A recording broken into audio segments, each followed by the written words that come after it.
Well, it's 2023.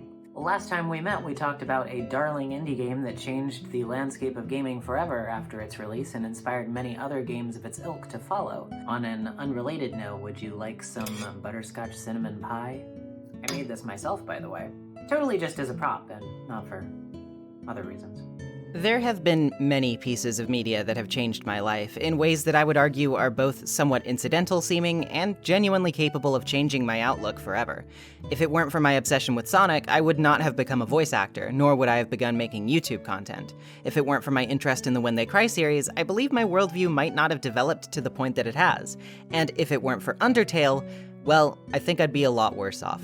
Undertale is a game so unanimous that you pretty much cannot escape it. If you've been on the internet for any amount of time, there has inevitably been some piece of it that has passed you by, even if you've never played it before. The content, well, has been pretty run dry by this point when it comes to people's takes, interpretations, and theories. The game's art has been dissected, its music has been dissected, and even its programming has been dissected. So what else is left to say about this juggernaut indie title that hasn't already been said a million times before? Well, as always with me, I guess it's just a matter of what it means to me personally. I'm gonna try to be pretty comprehensive here, however, as a couple of years ago, I already did touch on specifically the horror aspects of Undertale and its spiritual successor, Deltarune. Today, though, I want to get into all of the nitty-gritty, all of the game, its history, and my experiences with and surrounding it. I want to thoroughly look through the lifeblood of Undertale and try to decipher just what made it so fundamental to me, and what keeps it that way even now. And perhaps along the way, we'll discover some commonalities, you and me, between our own disparate experiences. We'll get a better look at this huge jigsaw that makes up the collective love that exists for this game around the world. It may just be one little piece, but without it, there'd be a space missing. So let's fill that space. Let's talk about Undertale.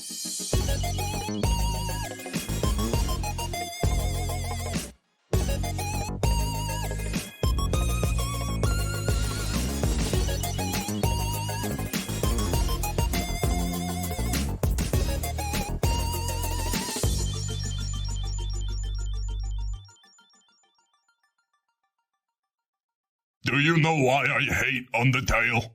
Because it's the best game ever made.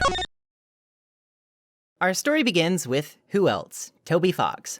Born on October 11th, 1991, Toby is the creator of Undertale, but this wasn't what he was originally known for, and it wasn't what I originally knew him from either.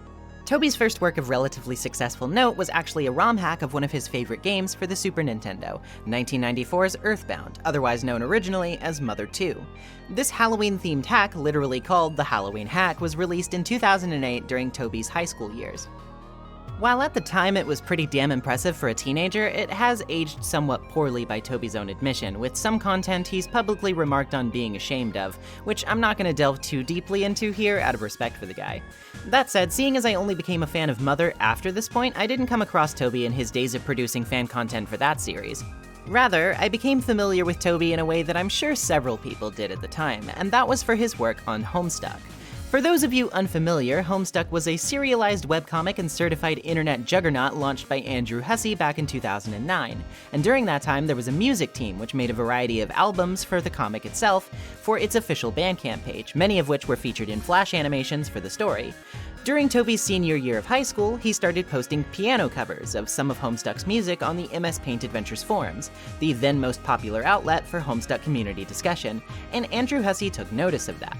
This led Toby to being brought onto the music team by Andrew, composing some of the comic's most memorable and well-regarded tracks, including my personal favorite, Black.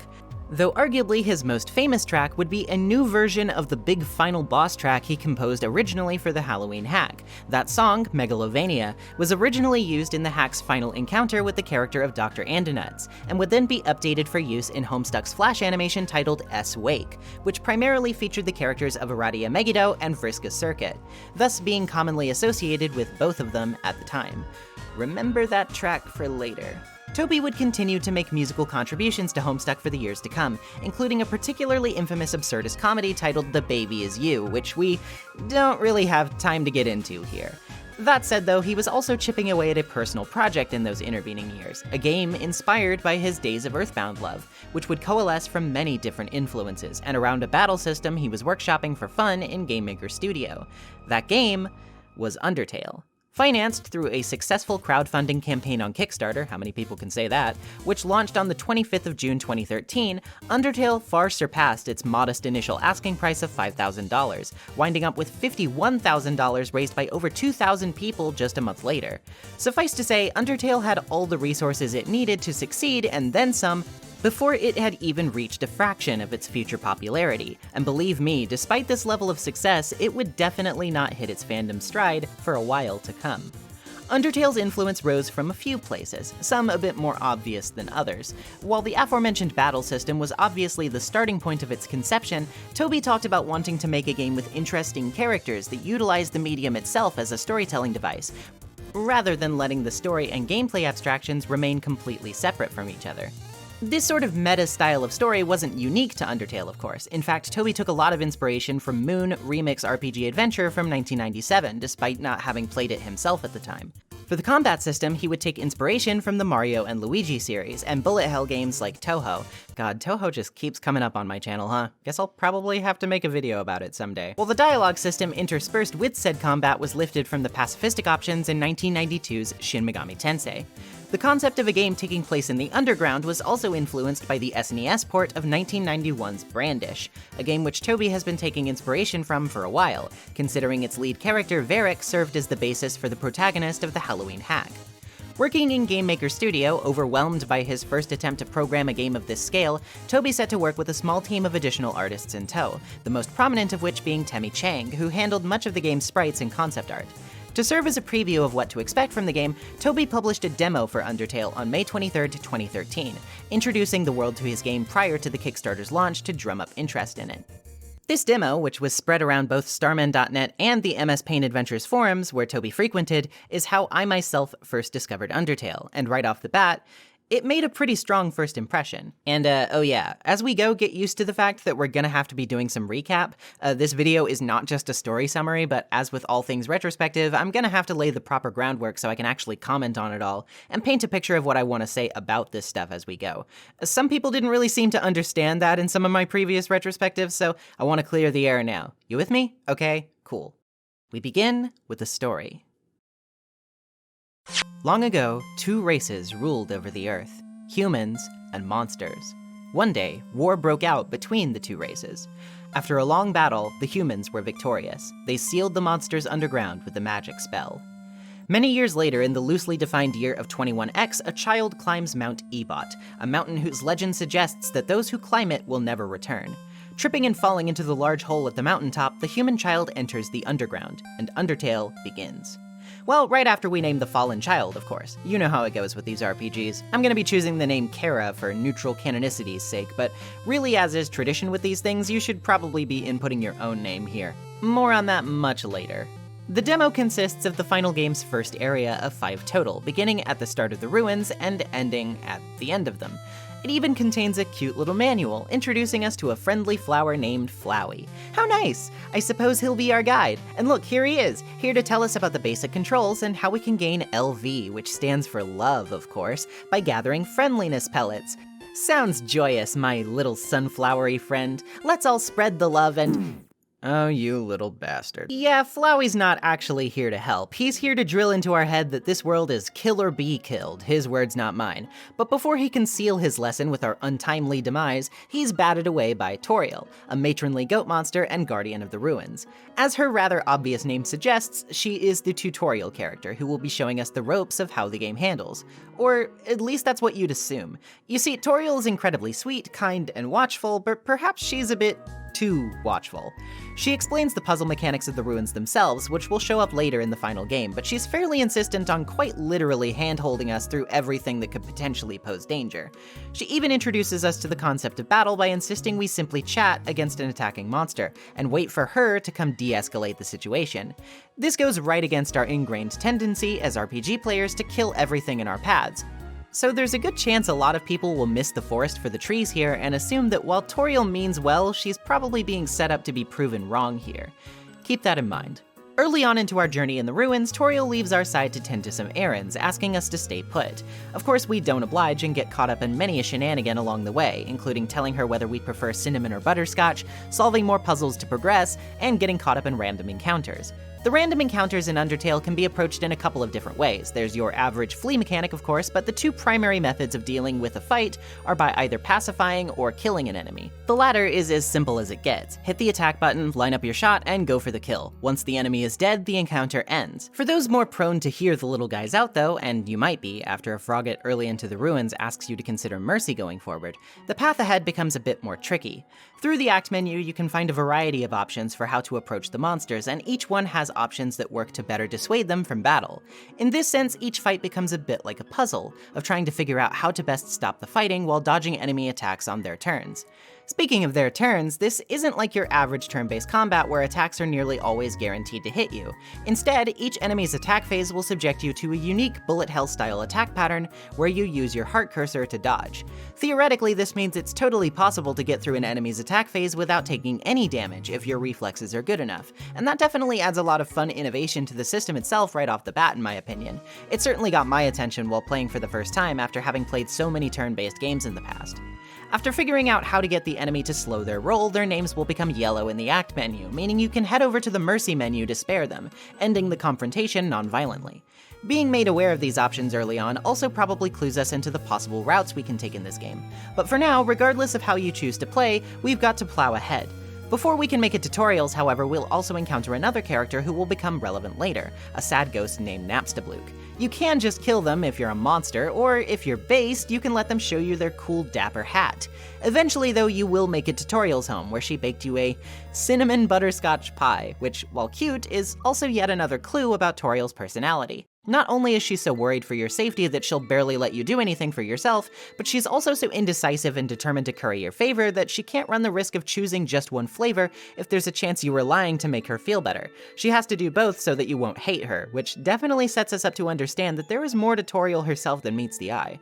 Her smothering mother routine isn't about to stop here, however. Inside the house, you'll find a very cozy environment, almost tailor-made to suit a child like yourself. She'll even leave pie by your bedside if you sleep in it. Aside from a cute little mirror that says, "It's you," a joke book of snail puns, and a tsundere cactus, however, it's pretty clear that there's not a lot to see around here. Tempting as it may be to set up camp in Toriel's house and stay there forever, we've got places to be, and she's clearly avoiding the subject when you bring it up to her. Eventually, she'll head downstairs, and when you follow, she makes it very clear that she doesn't intend to let you leave. Every child who does encounters someone she calls Asgore, and then dies shortly thereafter, apparently. Stern as she may sound about this, though, we've got to see the rest of the game, so obviously, after she tells us to prove our capability, we engage her in battle. This is where the game throws us its first big curveball, because using the act menu barely seems to affect Toriel. Spurred by player instinct, many would assume at this point that she is either an unwinnable fight or otherwise some kind of cutscene encounter, where she'll surely be sparable when her health is whittled down enough. Hitting her with attacks, however, will lead to her death much quicker than expected, leaving the player with an almost inevitable sense of regret. That's what happened to me the first time I played the demo. But this is a video game, and what are gamers good at if not save scumming to get what they want, right? I saved right outside the house. All I have to do is reload my save, go back, and do it right this time. And of course, that's not too hard. Now that I know that there's probably a better way, I remain more obstinate in my fight, spam the spare option, and yield new progress. Eventually, Toriel's attacks begin to waver, avoiding me as she begins to plead for the new life we could live together here. After a while, though, she eventually relents, aware that she can't keep us smothered down here and that she has to let go of her anxieties, take a risk if it means we will have the possibility of a better life. Hugging us, Toriel asks us to be careful and to please not come back, as we exit, inevitably feeling pretty good about ourselves. Flowey seems to think we did too, but that's when things get a little crazy. "Don't get too cocky," he says. "I know what you did." I'm sorry, what? Flowey calls us out for the very thing we just did, murdering Toriel, feeling dissatisfied with what happened, and then going back to correct our blunder. Flowey is aware of the player's saving and loading, and not only that, he claims that he had this power before us, but lost it when we came along. After a bit of mockery, he disappears, and this is where, upon playing for the first time, my brain really started to buzz.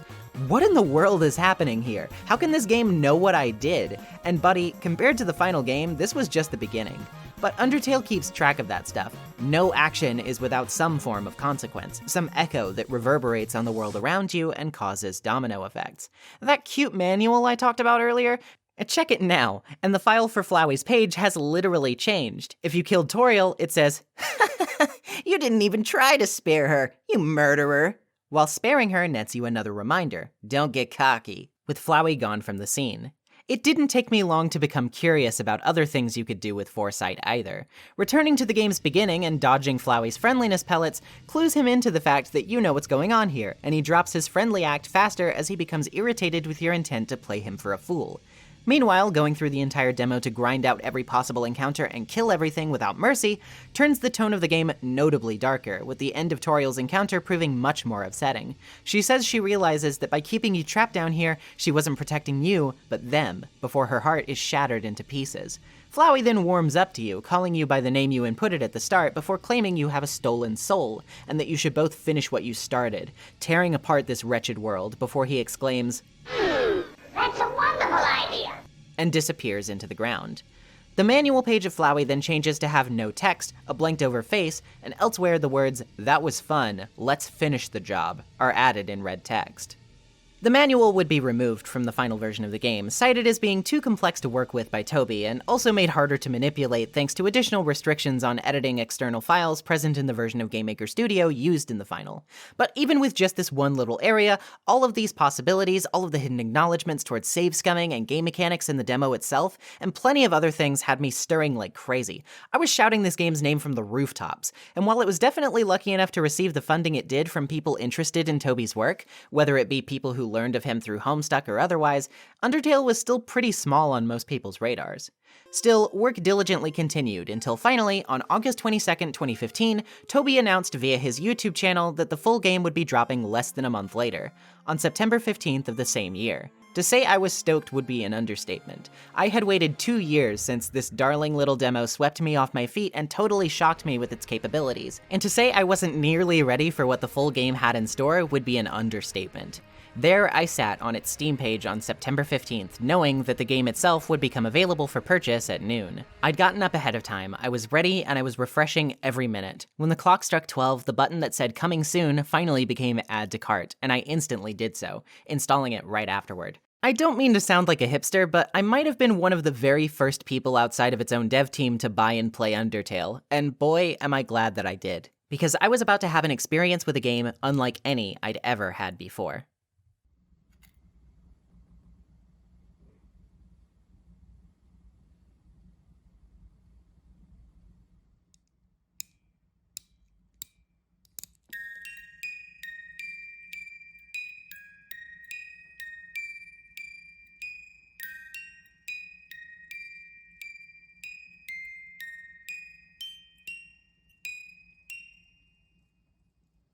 Starting up again, I remembered the demo. I went through the ruins, determined to get things right the first time. I didn't kill Toriel, I got my hug, I was on my way out. Flowey stops to chat yet again, and he's predictably smug. He says I didn't kill anyone this time, but eventually once I met someone strong enough to prove a hindrance to me, if I died over and over, that I'd probably get tired of trying and start killing out of frustration.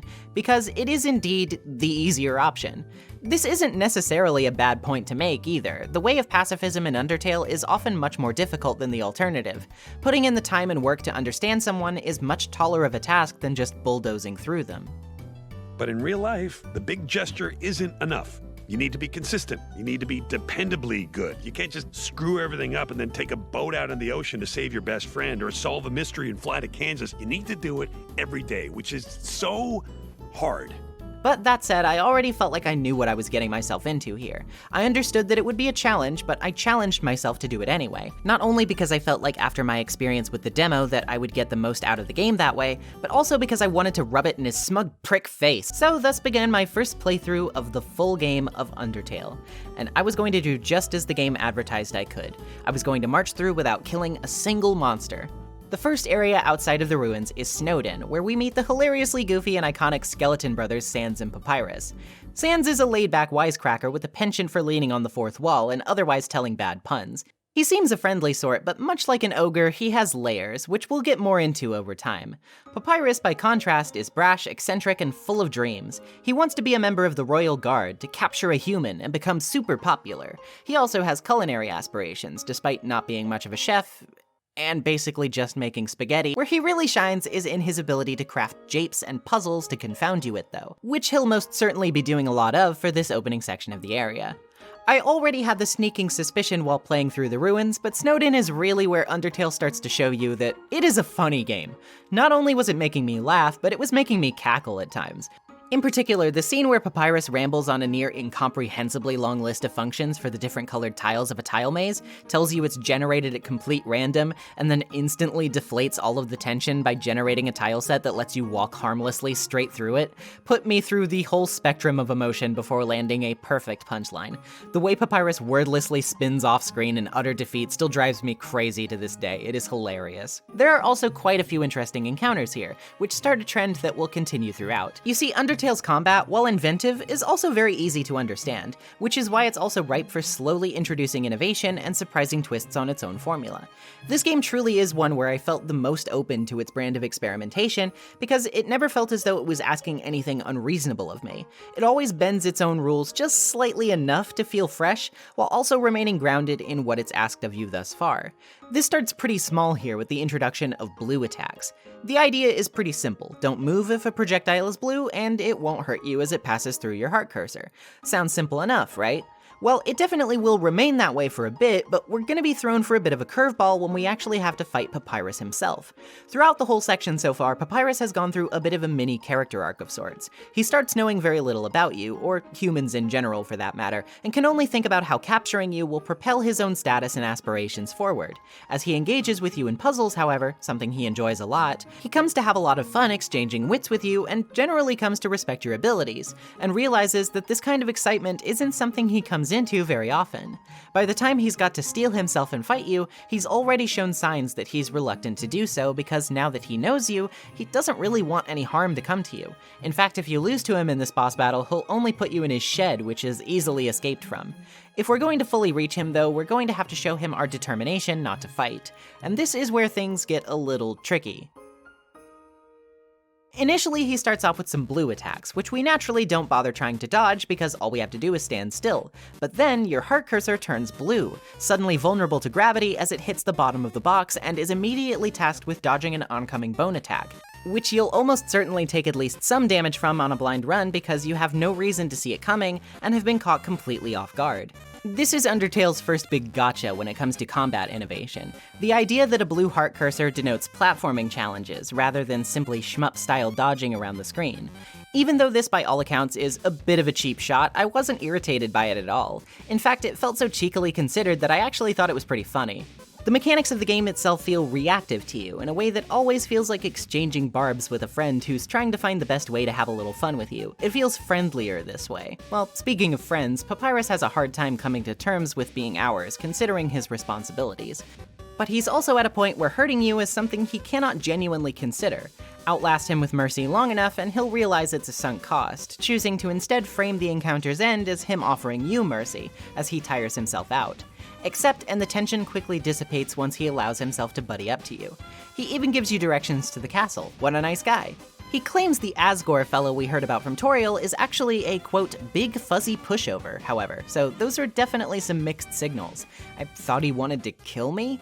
Well, I guess we'll figure out the truth eventually. Before proceeding into the next area, we can also go back to the brother's house to hang out with Papyrus, which leads to a pretty hilarious sequence where he convinces himself that you're madly in love with him.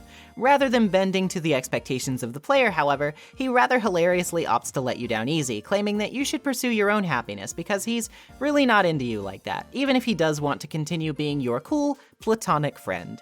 He ends off by also suggesting you expand your friend pool and become friends with his boss Undyne, who he's mentioned prior to this.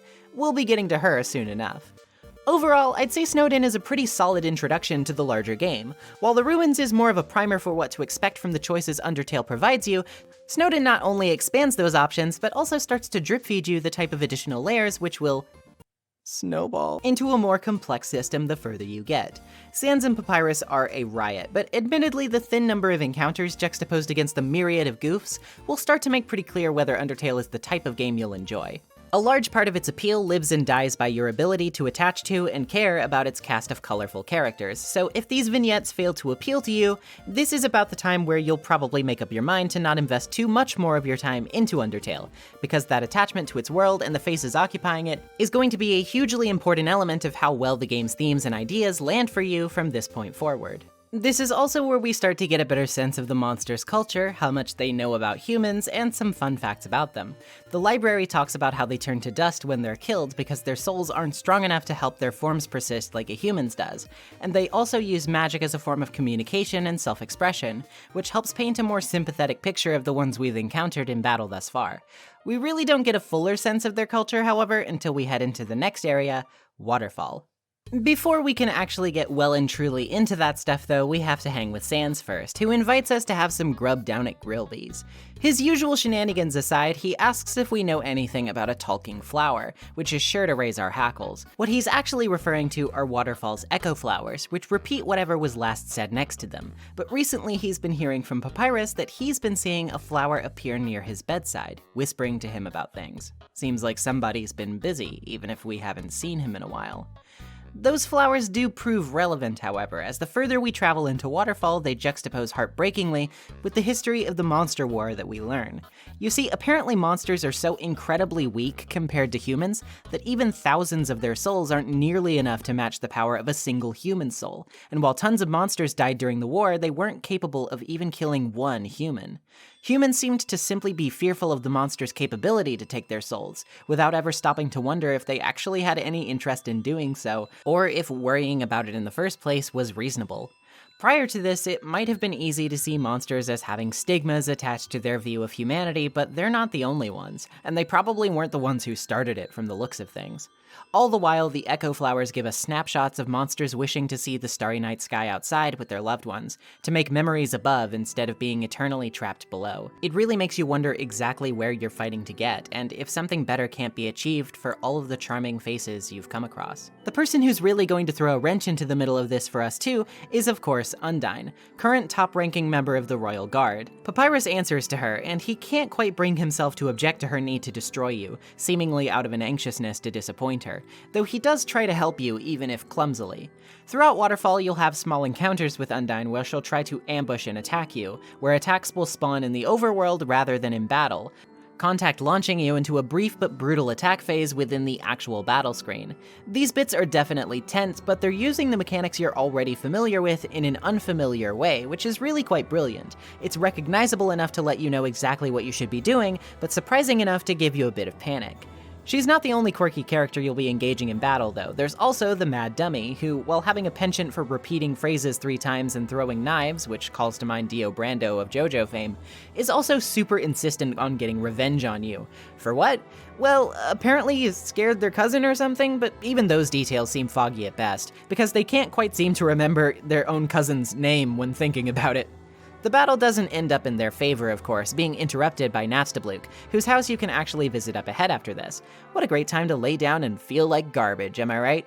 Throughout your waterfall journey, you'll also encounter Temmies, the inscrutable scene kid-speaking cat-looking creatures who deliberately evoke artist Temmie Chang, Gerson, an old turtle shopkeep who tells you the legend of the Delta Rune, more on that later, and Monster Kid, who is an Undyne superfan, convinced you're just another enthused fan of hers like they are, who want to get a closer look at the action.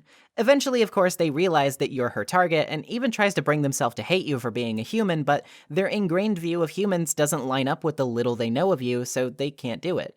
It's not exactly subtle, but it does give us an interesting lens with which to view Undyne herself, though, as directly after risking our opportunity to escape from her to help the child not fall off a bridge, we're finally faced with her boss battle. She begins rather solemnly, brusquely speaking the facts of how Asgore needs our soul and 6 others he's collected to break the barrier and allow monsters to finally escape to the surface. Having heard all we have so far, this is finally starting to make a little bit more sense, but instead of maintaining this narratorly tone, fitting for her stature and getup, Undyne subverts expectations yet again because that's what Undertale has been all about so far. She finally takes her helmet off, assuming the disposition of a shonen protagonist more so than a brooding soldier.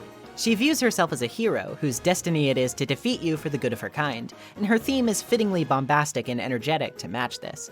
And of course, given that her archetype is literally the hero who never gives up, she doesn't exactly seem like the type to easily accept our mercy or a talking to. Attempts to do this while battling her prove futile, especially considering she's thrown another style of battle into the mix, which literally prevents us from escaping it. With one swipe of her spear, we turn green, and are locked into these almost rhythm game-esque segments where we have to shield ourselves from arrow projectiles. They get more dense and difficult to time as the fight goes, even going so far as to introduce projectiles that switch directions when you face them, which I'll admit is designed to confuse me specifically. I am really bad at dodging those. This is the first part of the game that I really started to feel the struggle of pacifism. Undyne is tough, she'll break you over her knee and she won't let up, and I probably died a few more times than I'd care to admit. My compulsion was still just as fiery as hers, however. Just as much as she wanted to kill me, I did not want to kill her. Number one, because she's kinda cool as hell, not gonna lie, and number two, I didn't want to give Flowey the satisfaction. How would I do this, though? Well, Undertale's already given you the tools, it just wants you as usual to think outside the box. She always begins by demanding you face her head on, saying as long as you're trapped, you can't escape. Midway through her arrow attacks, though, she'll switch to a more traditional attack style in an attempt to catch you off guard, switching your heart cursor back to red. In these brief windows, you can actually use the escape option on the mercy menu to flee from her. Of course, she'll catch you again nearly right away, but with each successful escape, you're getting further and further away from her. You even get a call from Papyrus on your last sprint, telling you how you should hang out with her sometime. It's very funny. Eventually, though, you finally manage to give her the slip as you emerge into the game's third area, Hotland.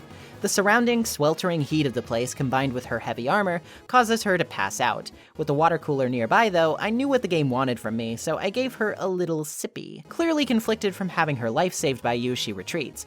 And before we can proceed into that next area, we should follow Papyrus's advice. Yeah, let's make another house call. Papyrus is thrilled to try to endear you to his boss, but clearly she's not taking it well after everything that just happened. Bless his heart, he tries to leave you some alone time with her by catapulting himself out the window, a visual which made me lose my mind the first time I saw it. But the hangout is off to a rough start. She basically demands you leave, convinced you're here to rub her defeat in her face. But when Papyrus frames befriending you as a challenge she just can't surmount, she acquiesces to her shonen disease and becomes determined to befriend you no matter the cost, because like hell she can't do it. What do you take her for? Sitting down to have tea with her, she finally starts to open up a bit, because you pick the type of tea that is apparently Asgore's favorite. She regales you about how he trained her to fight as she was coming up. Always patient, always gentle, and frustratingly so for someone who's as much of a firecracker as she is. She's fond of the big guy, though, and she's starting to see that you have a lot in common with him. Again, with the mixed messaging. You told me earlier this guy has like 6 human souls of kids he killed prior to me, but everyone seems to genuinely love him, thinks he's warm-hearted and dorky. I really don't know how I feel about the eventuality of fighting him at this point. One botched attempt at a cooking lesson later, though, Undyne accidentally burns her house down and engages you in one final battle. Considering you genuinely don't want to hurt her, though, it goes about as expected, and she finally solidifies her opinion of you. Now I know you aren't just some wimpy loser. You're a wimpy loser with a big heart, just like him. Listen, human, it seems you and Asgore are fated to fight, but knowing him, he probably doesn't want to. Talk to him. I'm sure you can persuade him to let you go home. It's a much better place to leave off with her than before, though she does still seem determined to take some human soul eventually, just, you know, if they're a bastard. She even claims that if you hurt Asgore, she'll just have to absorb the currently gathered souls, cross the barrier, and beat the hell out of you. Because what else are friends for, huh? Unfortunately, design-wise, I would have to say Waterfall is probably the weakest area of the game in my opinion. The puzzles are pretty spaced out and rudimentary, not really offering as much thought or fun as those in Snowdin, and the environment, while it can be rendered beautifully in concept, is pretty homogeneous and boring as rendered in the game itself. That said, there is a lot of thematic strength here, which is much more important in the long run by my estimation to what kind of game Undertale is. Undyne is not only a fun rival to square off against for the area, but her beliefs about humans and the hoops you have to jump through to make peace with her are genuinely compelling against the backdrop of the history we're continuing to learn. If the monsters weren't already beginning to feel sympathetic to the player by now, they most certainly will here.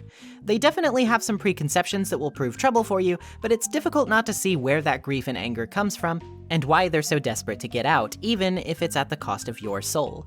The gameplay innovations here are a bit smaller, but still notable, even if I suck at the green heart stuff, and I think it says a lot that despite its shakier framework, Waterfall still ended up being a pretty memorable and enjoyable part of the Undertale experience. It's definitely the place that drags most for me on replays, but the game still functions much better with it as opposed to without it. And as for Hotland, boy, where to begin? I guess we should start with this giant lab, headed by a dorky yellow lizard scientist named Alphys. She's been following us throughout our journey, or, well, she's been watching us on her big monitor. Apparently, she was poised to destroy us, like a lot of the other boss monsters we've faced so far. And by that, I mean monsters who are bosses, not the in-universe phenomenon of a boss monster, like, Toriel is, don't worry about it. But rather than working to diffuse this tension with her, she's already sorted it out for herself before our arrival, having quickly grown attached to our struggle by watching it from afar. By contrast, however, her murderous machine companion Mettaton seems to be angling for blood. An unfortunate byproduct of human hunting defenses she laments about not turning off in time for our arrival. Mettaton grills us in a non-traditional quiz show instead of a straight-laced battle, but as eclectic and different as this feels, Undertale has been throwing us out of our comfort zone for a while, so this only feels in line with the established rhythm, really. Besides that, Alphys is keen to help us cheat if we look at how she shapes her hands, and even willingly rambles about her favorite anime when it comes up, unable to help herself, which I can relate to. Though she's less inclined to croak when the subject of her crush on Undyne surfaces, surely a bit of cheeky revenge on Mettaton's part, but I mean, hey, listen girl, I get it. This basically sets us up for the running gambit of this area. We'll be exploring Hotland with Alphys ready to dial and give us advice or help us out of a bind with her abilities as the royal scientist. We'll solve puzzles, open doors, and read her candid social media posts about her anxiety and anime opinions all the while, despite the fact that she kind of forgets we have access to them. Along the way, Mettaton will show up at staggered intervals to thrust us into another wacky life or death minigame of sorts that utilizes the game's mechanics in easy to grasp but entirely new ways, like jetpacking into the sky to reach a can of human soul flavored extract, or using the act menu to disarm a load of bombs before time runs out. He even brings back the tile puzzle from Snowden, but actually makes us try to solve it this time, even if he is thankfully stopped before he can kill us with fire. The puzzles are also, as many have pointed out, obvious simulators for the monsters to figure out how to destroy a human, which is delightfully creepy. The vent puzzles are kind of frustrating to me though, they're very circuitous, and I'm not a patient gal, so I struggle with them. I can see where some would get a bit impatient with Alphys cut-ins too, as though I do find them funny, it can certainly start to feel like Undertale is prioritizing its ability to stop everything that's going on and make you laugh, over actually letting you play the game, which is only more obvious here because she does really kind of stop you in your tracks every 2 seconds, it feels like. Though I will admit the time she interrupts you just as you're passing the final switch on a conveyor belt, realizes she screwed you up by telling you what you already know, and then hacks the laser off to save herself any further embarrassment, is a great setup and punchline. Despite her theatrics with regard to Mettaton having a bit of an obviously suspicious overtone to them though, Alphys is more than just funny and relatable in that she's a nerd with anxiety. She's also pretty sympathetic. These aspects of her are written both affectionately with tongue firmly planted in cheek, but also quite down to earth. Her nerves are never the subject of ridicule, even if she herself struggles with them and lambasts herself for them. By the time she confides in you a sense of accomplishment in helping you, it actually feels pretty good. But there's more going on behind the scenes here, as there always tends to be. I can't go without mentioning one of my favorite mid-bosses, however. Surprise, surprise, notorious liker of goth women, Marcy really likes Muffet, what a shocker. She's from the group of spiders responsible for a bake sale that you can spot in the ruins. In fact, if you bought one of their products all the way back there and then carry it to this point, you can easily end her boss fight by eating it in front of her, proving you're not stingy to their cause. I didn't do that though, so instead she tied me up.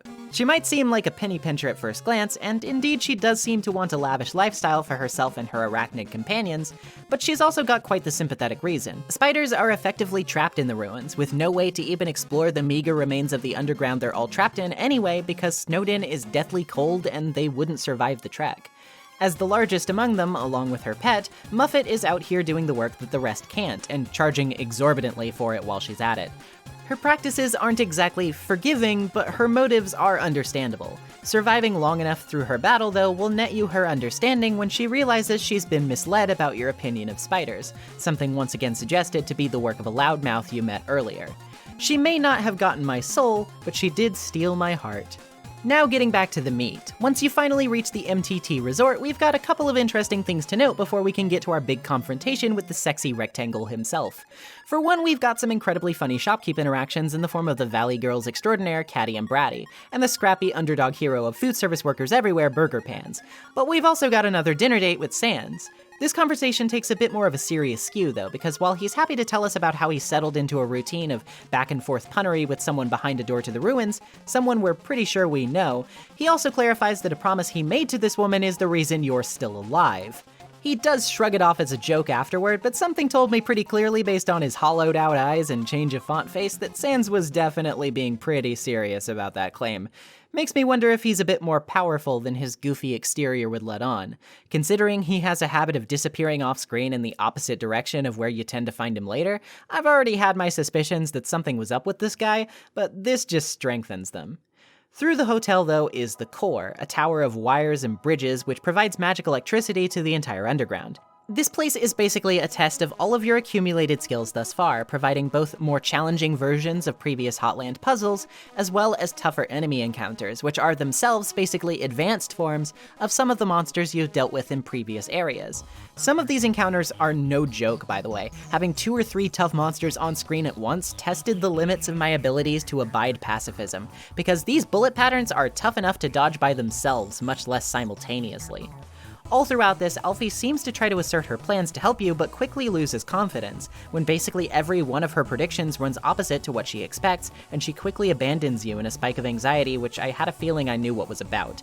And Mettaton was quick to confirm those suspicions by the time I finally reached him. According to him, he was never really that interested in harming humans to begin with, seeing as he wants to be a star beloved by them, and that Alfie's was merely setting up this whole thing in a desperate bid to formulate and foster a manufactured friendship with you.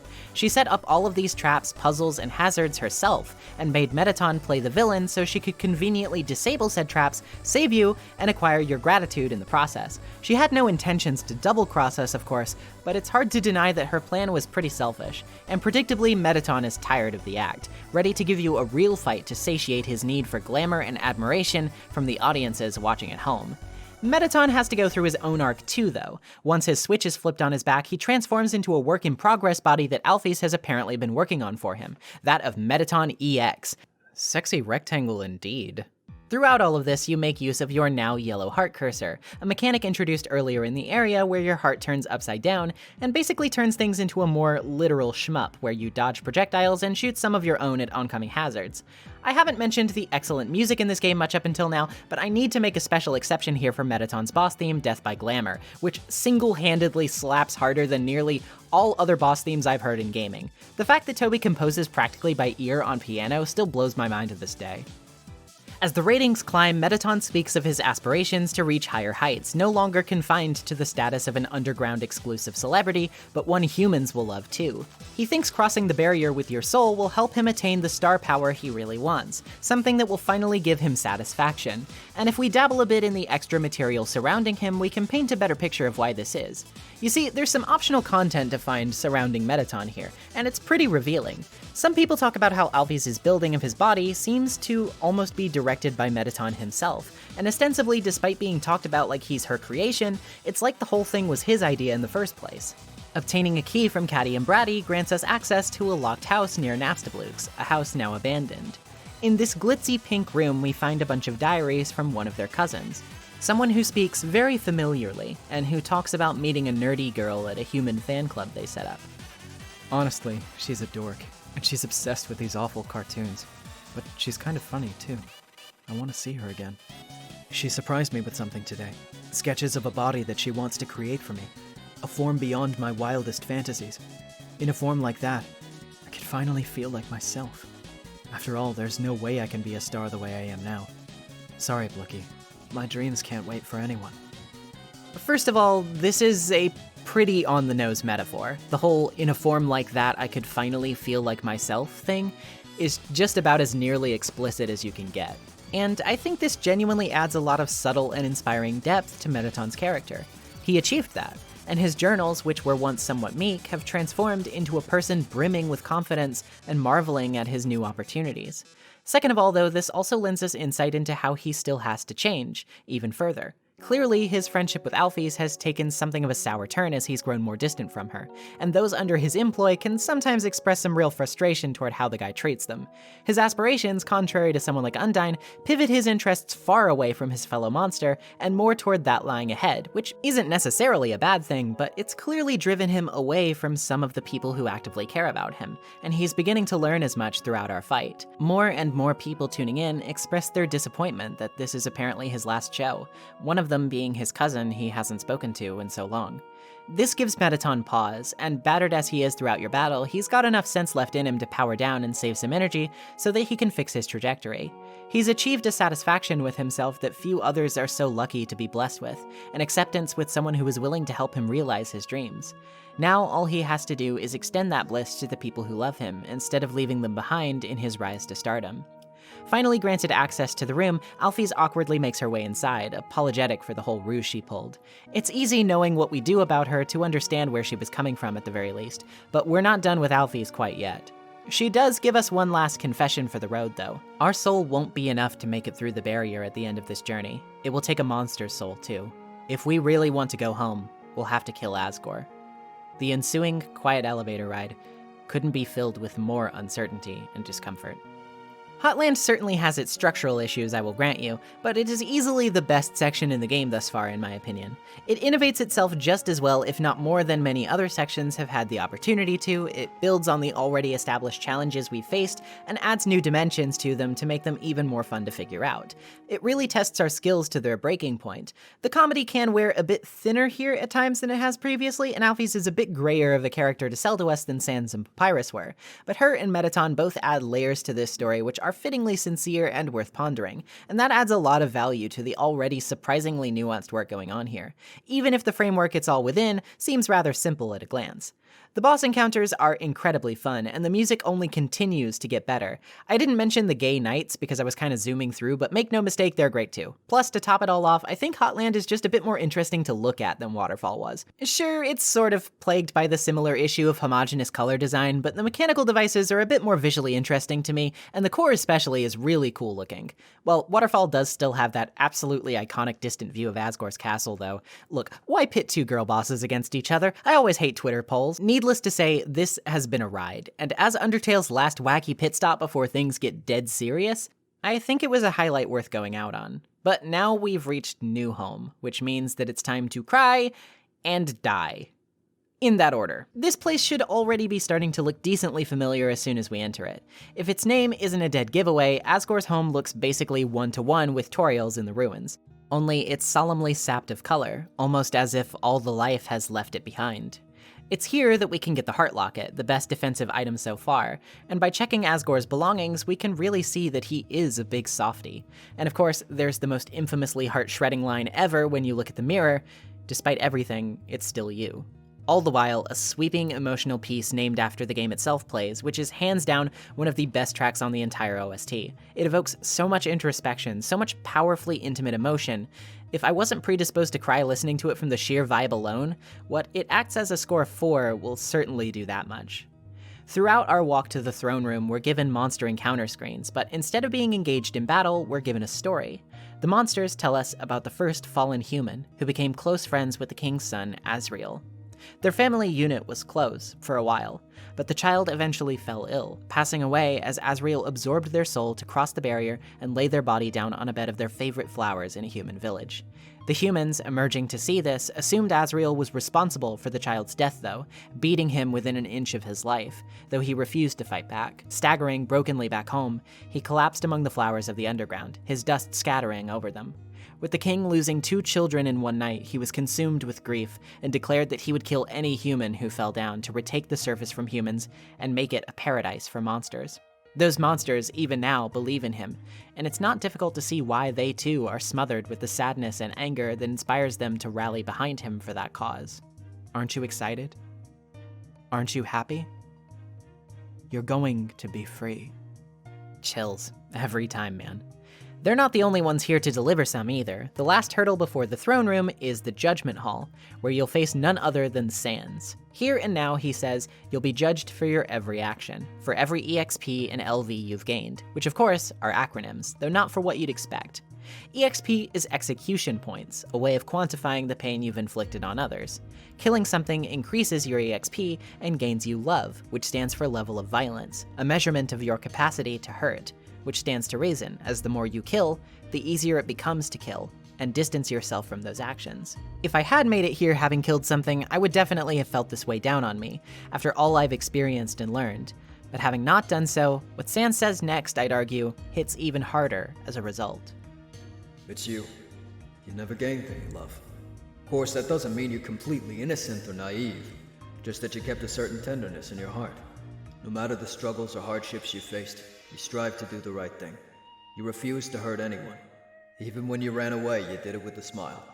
You never gained love, but you gained love. Does that make any sense? Maybe not. Now, you're about to face the greatest challenge of your entire journey.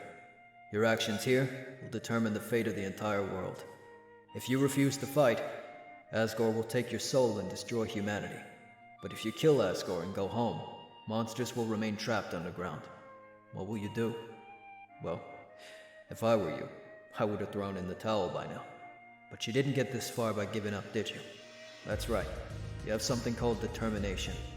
So as long as you hold on, so as long as you do what's in your heart, I believe you can do the right thing. All right. We're all counting on you, kid. Good luck. I know some people think this part's kind of hokey, and that the acronyms are pretty in your face about the whole non-violence messaging, but I don't know. It may be pretty on the nose, but I think it's fairly effective emotionally. Besides that, I think this right here really gives people the impression that this is the sole point of Undertale's meta-narrative, that we should question the violent actions we take for granted in video games, and ponder the ethics and consequences of our choices, fictional or otherwise.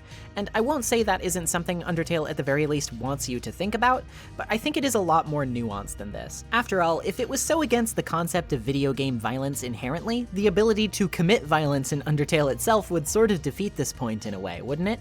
Well, I can't deny that it isn't one of the themes at play here, but a parable in pacifism is not all this game is trying to be, and I find it a little frustrating that people read this from the surface level and leave their analysis at that. Well, we'll be getting into it, but now's not the time for that. Now's the time to meet Asgore. And his pre-prepared casket for you, apparently. How lovely. He is a nice guy, though. As soon as you enter and he sees your face, I could tell right off the bat that this was going to be difficult emotionally. He really has no desire to fight, and even gives you time to sort out your affairs twice before doing so. It becomes more apparent than ever here that he's bound by what he sees as his duty and the expectations of his people. Whatever rage may have dwelled within him has probably simmered over time, and now he's just alone and grief-stricken. You don't want to fight him either, but here you are. You're both here because of something bigger than you. And I might have to take him up on that offer to gather my thoughts because I'm gonna need healing items for this one. You know how I said before that I was probably one of the first people to play Undertale? Well, yeah, this is probably my favorite anecdote to prove it. You see, if you're even mildly interested in this game, you'll probably know that Toby Fox himself is infamously reclusive on social media, basically only popping in to give updates about his projects or things he's worked on from time to time. He's not a social butterfly, but this wasn't always the case. Prior to Undertale blowing up a couple of weeks or so after its initial release, he was actually pretty active on Twitter, and Asgore's fight gave me so much trouble that I even talked to him. It was a very long time ago now, and it was a different defunct account, so I wouldn't be able to grab the specific messages for you, but I remember it as clear as day. I'd totally run out of healing items to use by this point, and I was having a hard time of it, so I shot Toby a message asking if there was any way I could fix this dilemma. He told me to farm merciful encounters on the core bridge to earn money, which I could go back to shops and get healing items from. You could never get that kind of correspondence now, but it was pretty nice of him at the time. Made the whole thing feel a bit more communal, and I've internalized that advice to this day whenever I replay the game, so thanks for that, Toby. You're almost certainly not watching this, but I appreciate the help. I definitely needed it too, because boy howdy, Asgore's fight is something special, and you can see that right as it begins. With a swell of solemn drama, he politely tells you that it was nice to meet you, then says goodbye, smashing the mercy button to pieces. This was shocking, to say the least. The Act and Mercy menus were my safe havens all throughout the playthrough, and I knew that if I was inventive enough with them, I could carry on being non-violent. Here and now, Asgore gives you no choice but to fight him, and this frightened me. I was so unsure of what was going to happen. If I was going to accidentally screw myself by taking him head on. What if I kill him? I thought to myself. And honestly, this is perfect. The game builds this up so well and really wraps you up in that tension, makes you wonder about how this will go down in a way that feels appropriate for all the narrative uncertainty that has surrounded this encounter ever since you started learning more about this guy. His theme kicks ass, his attack patterns are brutal but fair, and he even utilizes some of the color mechanics fantastically as well. It is a stellar boss encounter, which leaves you biting your nails till the very end. Not only that, but his attack patterns are also more difficult variations at times of Toriel's, making their connection obvious if you hadn't already suspected it, but also bookending your journey in a way. You can even save her pie all the way until now and eat it in front of him to lower his defenses, if you want even more of something to cry about. Eventually the encounter ends though, of course, the final blow thankfully coming just shy of actually killing the guy. He admits that by this point, he's just tired. He misses his children, and in his initial rage, his actions disgusted his wife so thoroughly that she left him, definitely explaining some things. By now, he's willing to just let it all go, and suggests you take his soul and leave this place. But with a scotch-taped mercy button back at our disposal, we give him the benefit of the doubt, like so many before him. He's shocked that you could ever forgive him, but he seems willing to try to have a family one more time. And then Flowey appears and murders him, calling you an idiot, deforming into an abomination as he absorbs the 6 human souls and then crashes your game. Yeah, I'm sorry, what? You little piece of crap, I'd almost forgotten about you. What the hell are you doing? Oh, I'll teach you a lesson, you... Oh? Oh? Yeah, Flowey's taken control of the game now. He's got your save file hostage, and he intends to use his newfound godlike powers to continually wreck your ass for all eternity. I've already talked about this boss fight in my Halloween-centric Undertale video, but I really do just have to reiterate, this encounter is nightmarish. It takes all of your savvy with the game so far and throws it out the window. There is no breathing room, no turn structure, the bullet hell is decidedly way more chaotic, and your attacks do basically no damage. The aesthetic is crazed and slapped together of various different photorealistic parts, betraying the visual style of the game so far, to thrust you headfirst into something alien, unfamiliar, and unforgiving, a surefire way to psychologically screw with you. This collage of agonizing torment was whipped together by something awful form veteran and artist Everdread, who, if you've seen his other work, yeah, that about tracks. Toby has also said that visually speaking, Flowey was partially inspired by Face from the Godzilla NES creepypasta by Cosbydath. And boy, if you didn't before, you can really see it here with the flickering faces he's quick to cycle through on his blaring TV monitor. Some of the more photorealistic ones actually being pictures of Toby himself. Between swarming flies, chomping plant mouths, and atomic bombs raining death from the sky, this whole thing is one of the most easily disturbing boss encounters put to gaming in my opinion. Not just because of its hellish spectacle, its discordant music, or its unsettling visuals, but because of the way all of these things coalesce together to produce an encounter so unlike what has come before in every way, that it feels less like Undertale is cheekily subverting itself and more like it is punching you in the stomach out of nowhere. That's not even to mention the fact that Flowey has overtaken the powers of saving and loading from you, content to use the tried and true method of save scumming to get your way, but from the opposite side of the table. No longer are you retrying to get your desired result, Flowey is deliberately reverting your progress to screw you, and it all feels a little revelatory seeing how terrifying a power like that can be when it's applied against rather than for you. Survive this barrage long enough though, and you'll be offered a modicum of relief between rounds of torture, one of the human souls breaking through Flowey's control to briefly offer you a window of respite, throwing healing items at you instead. After enduring this for long enough, the souls all combine their power, the cacophony of horrific sounds fading away as one of my favorite tracks in the entire game, Finale, kicks in. And I really need to reiterate how good this moment is. Flowey's defense drops to 0, his attacks slowing and becoming more ineffective. The motif present in the previous track from Flowey's first appearance, Your Best Friend, now begins to climb into a triumphant swell. What once defined your imprisonment and powerlessness becomes the love that powers you through to the end. Each and every hit you land on Flowey takes more and more damage, his mocking mimicries of pained cries becoming genuine, guttural gasps as he realizes you're hitting a lot harder than before. He thought he could isolate you, convince you that you have nobody to rely on but yourself, and that cruelty is the only way to get by in the world. But even in death, the ones who fell before you are here to prove that that is not the case, that you've been walking the right path all along, that helping others is the right thing to do.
Flowey tries last second to wrangle you back down to being defenseless, but the souls are already too far out of his control and willingly escape his grasp to reduce him to nothing.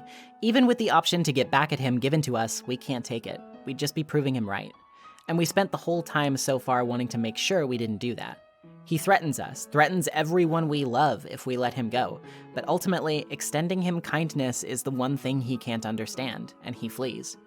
Undertale seemingly ends with a phone call, with the melancholy realization that even though we did our best, it seems like monsters are still trapped. And what do we do now? How about some spaghetti? No? Well, you can't say I didn't offer. Flowey appears. He laments that even though we did everything right, it still seems like things didn't go the way we wanted. And he honestly sounds pretty sympathetic here, even after everything he just put us through. Hurts, doesn't it? If you'd just gone through without caring about anyone, you wouldn't have to feel bad now. So I don't get it. If you really did everything the right way, why did things still end up like this? Why? Is life really that unfair? According to him, though, there might be a way to get a better result. We'll just have to reload our save and give Alphys a visit.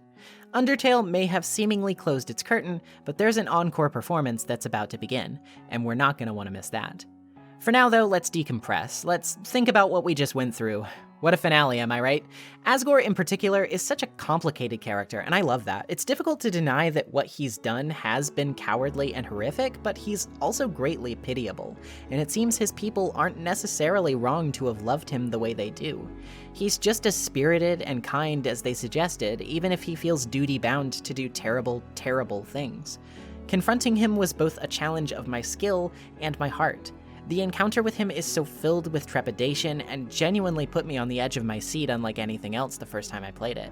Never before has a game so thoroughly conditioned me against using my own power to harm others, then unsettled me by forcing me into a situation where it was my only remaining option.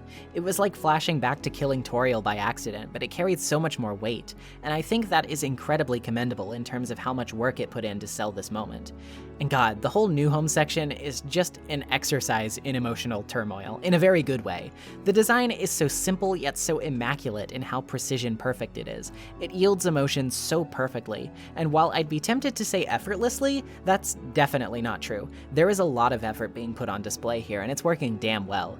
It doesn't surprise me to learn that the track played during the monster speech, simply titled Undertale, went through a couple of drafts in the process of composition.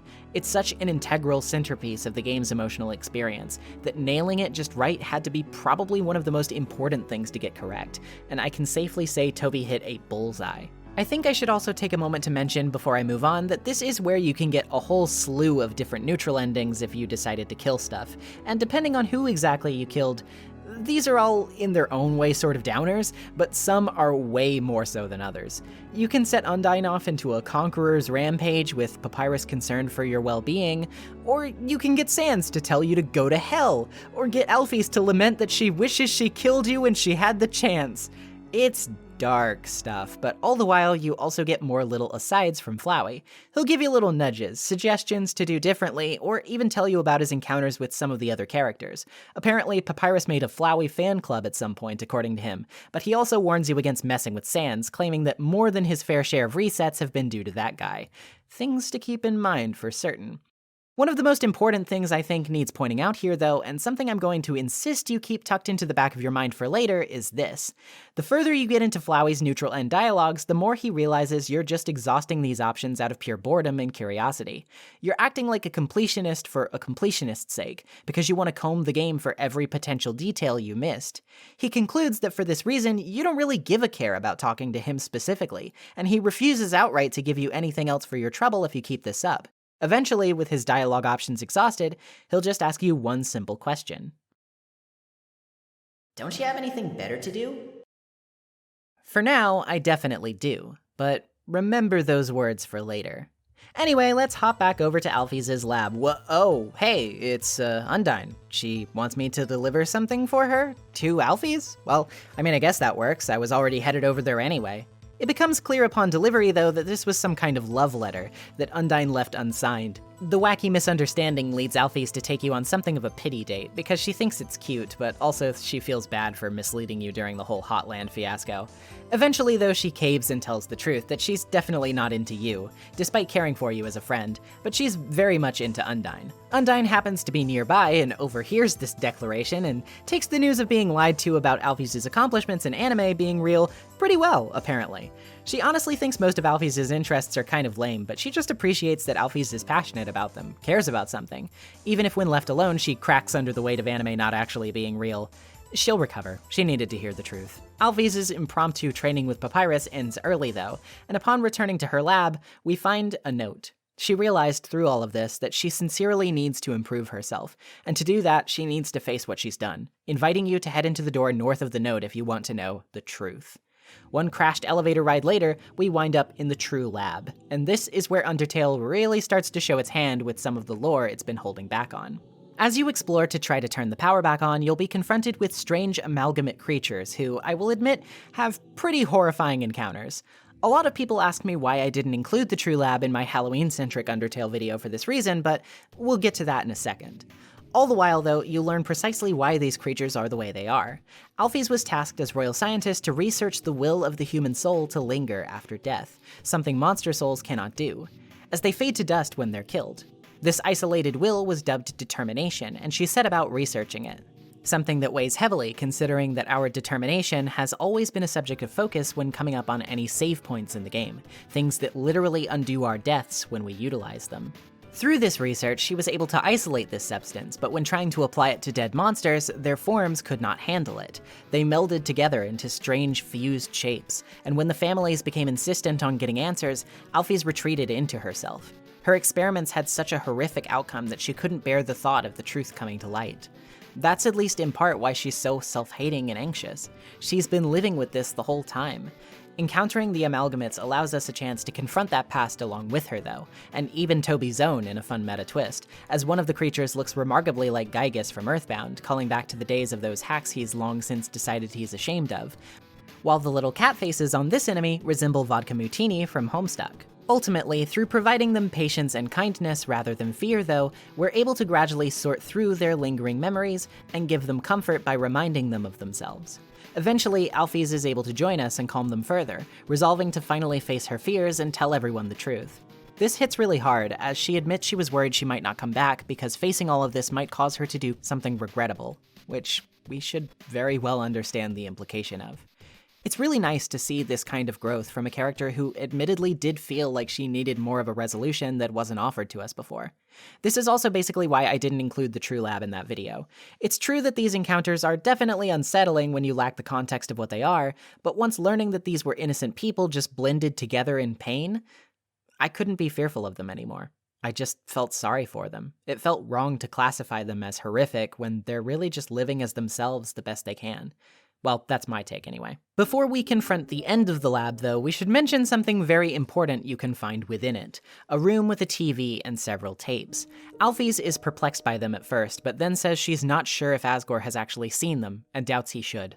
The reason becomes apparent if we sit and watch. Though they begin by basically confirming his former marriage tutorial, showing them messing around with the camera and making jokes to each other, the possession of the camera quickly flips to somebody we haven't heard from before. Given context clues, it's easy to assume this is Asriel, but he's talking to someone in these tapes that goes by your name, the one you entered at the beginning. You see, you might start to realize in your confusion that despite naming yourself at the start, nobody throughout the game has actually used that name. If anything, they just call you Human or The Human. Here, though, the name is being dropped. And why is that? Asriel and the child apparently had some kind of plan, involving flowers that once made Asgore very sick by accident. They made something requiring cups of butter, but got buttercups instead. Buttercups are incredibly poisonous. They ask Asriel to shut the camera off. We witness the child's death, one so similar sounding to that of the first fallen humans as described to us by those monsters. This plan, says Asriel, is to free everyone, but once they start to die and their family is in grief, he decides he does not like this plan anymore. The dialogue here, as they plead with the child not to die, is remarkably similar to that of the game over screens. Meanwhile, as we exit the lab, we get some clarification about Alphys' initial work. She decided to use a non-living vessel as her first experiment with injecting determination into something, the first golden flower from Asgore's garden. After just a little while, the flower was gone. We hop back into the elevator and get a call from someone whose voice we've apparently never heard before. Kara, are you there? It's been a long time, hasn't it? But you've done well. Thanks to you, everything has fallen into place. Kara, see you soon. The elevator roars back up to New Home, and finally we're given the opportunity to talk to Asgore again. The fight seems upon us, but it seems someone familiar is here to make a return appearance. Hey, it's Toriel! And, well, actually it's everyone. The shenanigans here as Undyne and Alphys get lovey-dovey, Papyrus endures Toriel's puns, Sans recognizes Toriel's voice, all of it's just so sweet it could give you cavities. But predictably, someone isn't gonna let it all fly. When Papyrus admits he was called here by a little flower, Flowey jumps right back out to cause chaos. And if you've begun to wonder why the hell he's back at it again when he seemingly tried to help out before, his response is very telling, both for his character and for future matters we'll be discussing. Don't you get it? This is all just a game. If you leave the underground satisfied, you'll win the game. If you win, you won't want to play with me anymore. And what would I do then? But this game between us will never end. I'll hold victory in front of you, Just within your reach, and then tear it away before you grasp it. over and over and over. Listen, If you do defeat me, I'll give you your happy ending. I'll bring your friends back. I'll destroy the barrier. Everyone will finally be satisfied. that won't happen. I'll keep you here no matter what. Even if it means killing you 1,000,000 times. But he can't quite seal the deal. Before he lands a final blow, all of the people you've befriended, not just the main ones, swoop in to comfort and protect you. They all get fittingly cheesy anime lines that coincide with their characters too, it's great. It's both hype and corny in the ways that I absolutely adore, and it never fails to put a bit of a tear in the corner of my eye, which is impressive when you consider that the concept art for the scene looked like this. Flowey's not done yet though. He actually absorbs everyone's souls since they're all here, and this power allows him to assume his true form. By now, you might have begun to suspect what it will be. Finally. I was so tired of being a flower. Kara, are you there? It's me, your best friend.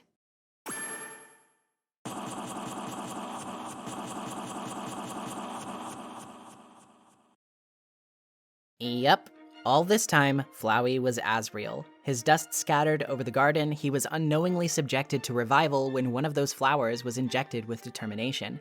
Given the power of life once again, Flowey gained the power to influence the world, and the ability to live once more. But without the presence of his soul, he was left unable to feel emotion or care about anything. Ever since, he's been seeking something that can make him feel again, and here you are, reminding him of what he's lost. What Asriel seeks, as he tells us, isn't just an endless game, but to return to the comfort of the days he was forced to leave behind over and over again. He's so insistent on leading you around in a loop because he knows that once you're done with him, he'll be all alone again, and he can't accept it. Despite his menacing design, his attacks have such childish names. Said design honestly looks a bit like an edgy OC when you think about it. His name's literally the God of Hyperdeath. Make no mistake about his appearance. This boy was never given a chance to grow up. What mattered to him was taken from him, and he was trapped without it, and he spent all of his miserable time as Flowey trying to find some way to regain it. With everything we've been through, though, maybe we're ready. We're so determined that our soul refuses to die, even when he lands a final blow on us.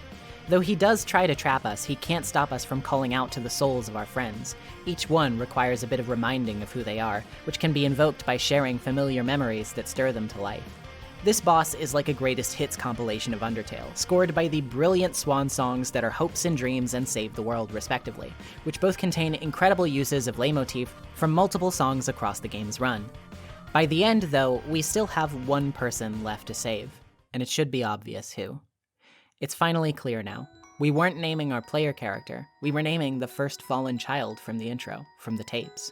We'll get into the significance of this a little later, but for now, we can understand. Asriel just wants his sibling back. He wants his life back, even if he can't go back to it now. As he begs for you to let him win, to stay around so that he won't have to say goodbye again, One of the central melodies of the game that's been built up for a while now, his theme, plays. And boy, if it doesn't tear me apart every time I hear it. Finally hit by the enormity of his actions, seeing as he actually has the capacity to feel again, Asriel shifts back to his truest, childlike form, apologizing for everything he's caused, even acknowledging that your player character is their own person. Their name is Frisk, and he thinks that's a nice name. You can forgive him and comfort him with a hug, which, of course, I do, instantly, no question. He talks about how with everyone's souls in him, he can feel everything they do, and he wishes he could tell Frisk all about how they feel about them. Papyrus, Sans, Undyne, Alphys, Toriel. Monsters are weird. Even though they barely know you, it feels like they all really love you. God, give me a minute. But of course, he can't retain those souls. He has to give them back. Once he does, he'll go back to being a flower, without a soul. So he just asks you to remember him as he is now. Using the power of all the souls he's absorbed, he shatters the barrier, walking off while asking you to please take care of his parents. As we awaken, everyone seems to have lost their memory of what happened in the shuffle, but they all recognize that the barrier is gone, and give you some time to wander around and say hi to everyone you've met along the way. This wistful, retrospective music follows you as you do, and it's honestly really sweet. I actually went all the way back through just stopping to talk to everyone, even the shopkeepers. They all had something fun or interesting to say, and it was particularly nice to see the families of the amalgamates able to still love and care for their family members, even if some of them have to share them. Once you're finally content, you can go to the surface, setting out for new beginnings as Frisk becomes the ambassador of monster kind to humankind. In the end, you're given a choice to stay with Toriel or go off on your own, and for reasons we'll discuss later, I chose to have Frisk go it solo, though still content to keep in touch. See you later, Toriel says. And that ends off the pacifist route of Undertale, barring some incredibly charming credits that show us what everyone is up to, of course. Ultimately, I think a lot of Undertale's text stands pretty well on this solo playthrough, but we won't be able to get into some of the nittier, grittier details until we move on from here. Suffice it to say, it definitely has something to say about how we view violence in gaming, specifically as a narrative device. It's true that violence is a staple of gameplay in most games of any kind, and normalized to such an extent that it perhaps limits the kinds of stories that games can tell. I think Undertale does a pretty good job of confronting that, at risk of being called overly preachy by some. Ultimately, though, I think this route of Undertale, while it ruminates on several key themes like biases, history, moral dilemmas, self-acceptance, and etc., is pretty squarely about nostalgia, both in its potential to be good and also bad. This is hardly a unique observation, of course. People have talked about this before and at greater length, and I don't want to seem like I'm totally piggybacking off of those people either, so I'll try to keep it short and to the point here. The game itself, obviously, evokes a lot of old-school gaming nostalgia. Its aesthetic is decidedly very retro-inspired, its soundtrack, while not entirely comprised of them, still makes heavy use of chiptunes, and its style is obviously a callback to various JRPGs, particularly the Mother series. The excessive and skillful use of leitmotif throughout the game's OST, too, is a deliberate attempt to invoke nostalgia, as said by Toby himself.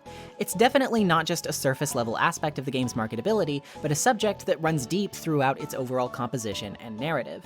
Toriel and Asgore both, in their own ways, yearn for the days before their children's deaths.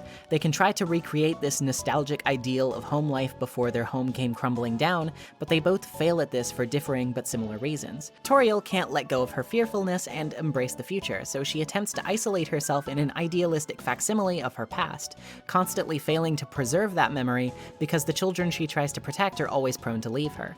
Asgore meekly refrains from using one human soul to cross the barrier and take the rest himself, because he would rather wait in solitude, hoping another child never falls down, while tiredly waiting for someone to kill him and absolve him of his perceived sins. Undyne thirsts for a period of dominance she thinks monsters once enjoyed. It's why her recognition of you is a good first step to changing her ways. Alphys is utterly tormented by her past, unable to look at it dead on, but weighed down by it in every aspect of her life.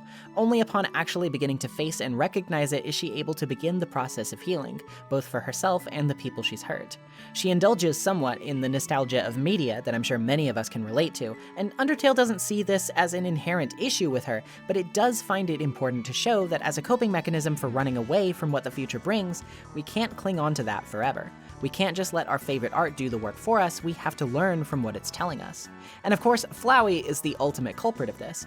Asriel's attachment to the family life he lost causes him in his soulless state to constantly seek contentment and fun in those around him, but paradoxically, he's unable to accept or understand those feelings because of his condition. This soullessness represents a sort of detachment from the world at large, and furthermore, a desensitization not unlike the level of violence Sans described earlier. And speaking of Sans, don't think I've forgotten about him in this discussion, I'm just saving him for later. For reasons I'll also get to later, I think this soullessness is deliberately comparable to the sort of mechanical feeling of detachment we as players get when we've exhausted all of our options in a video game, when things become less novel and more predictable. Flowey chases the high of new experiences to fill the void, but once he's seen it all, that joy stops. The reason then that he seeks after you so intently is because you are like him. You're the only person who understands him because you too have the power to influence this world with your determination. As a vehicle for Undertale's experiences, Frisk is allowing you the chance to see it the way you see any other video game, but Flowey is a dark mirror made to help you question just exactly how you view them in the first place. Should we really stop caring if it means we'll feel like that? Flowey dangles the prospect of playing Undertale again and again over your head because he knows that if you've made it this far, you probably care about the characters and the world they inhabit and want to see their happiness through. This drive to do what's right by them will, by his estimation, propel you through more and more playthroughs, meaning the experience of playing with you, someone he cannot predict like the others, will continue, meaning that he, at the very least, won't be left with his boredom for all time. This is likened to the experiences he shared with the fallen child, Kara, who we can now probably start to stitch together some inferences about. The plan, as it were, was to poison themselves with buttercups and let Asriel absorb their soul to cross the barrier, collect 6 more, and break it to allow monsterkind free. If you walk all the way back to the first area of the ruins before the credits, you can even find Asriel there and get him to talk a bit more about this. He says that Kara didn't climb the mountain for a happy reason, and considering that its description at the start of the game denoted that everyone who climbed it was said never to return, this gives a pretty sad impression regarding their motives. Furthermore, he clarifies that they hated humanity for a reason they never specified, meaning, at least by my estimation, that they probably had much more concern and care for the monsters they ended up taken in by. Asriel clarifies that when their souls were merged and they shared one powerful body, it was Kara who tried to seize control to attack the humans, but Asriel resisted this, which is why he ended up beaten to a pulp by them, and later internalized his philosophy of kill or be killed when he became Flowey. A lot of people try to use this as evidence of Kara being a schemy manipulator who wanted to kill a bunch of people, but for reasons we'll dip into more as we go into the next section, I personally find this unconvincing. I think it's clear that something was going on with this kid traumatically, especially considering they didn't even hesitate to self-inflict death in one of the most painful ways possible to do so, and given that they already harbored an antagonism toward whatever humans they'd been surrounded with before, I think it's safe to say that the love of the Dreamers and of monsterkind in general was a big contrast to what they had before, thus explaining why they were so willing to do everything to free them, and why they might be less inclined to go easy on the humans themselves.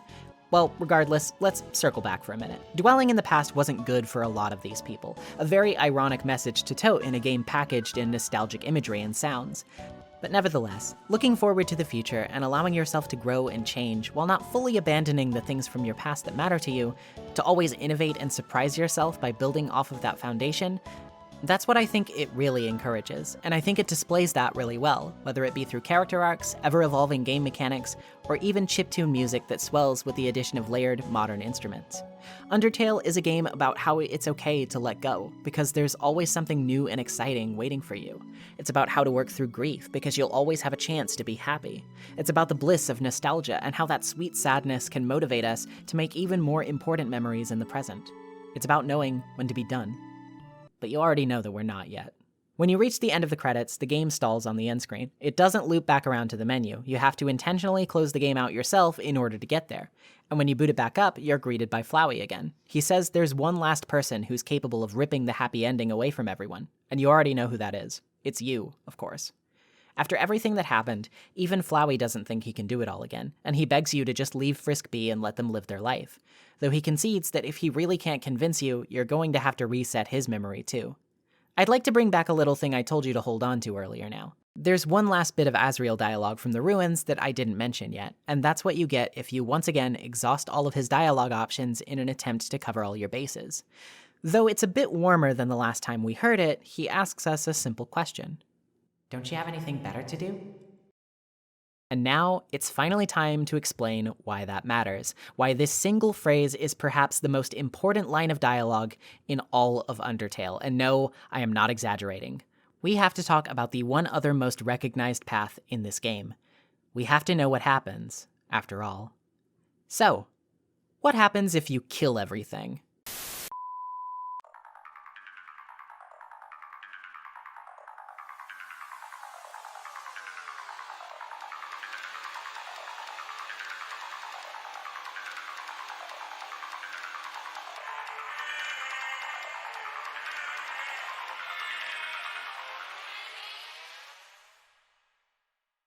Hey, remember that lovely little thing the demo's manual did when you went through it being a murderer? Well, it turns out there's actually an entire game's worth of decisions like this that you can make. And, unsurprisingly, Undertale isn't exactly thrilled with you if you do this. Beyond just having the cold, dead heart required to reset the game cold turkey from such an uplifting, thematically appropriate ending, you also have to detach yourself fully from the characters you've come to love for the sake of wiping them all out. And make no mistake, this is not a half-hearted killing spree. To get the worst route locked in, you have to go out of your way to grind these suckers until they just stop showing up.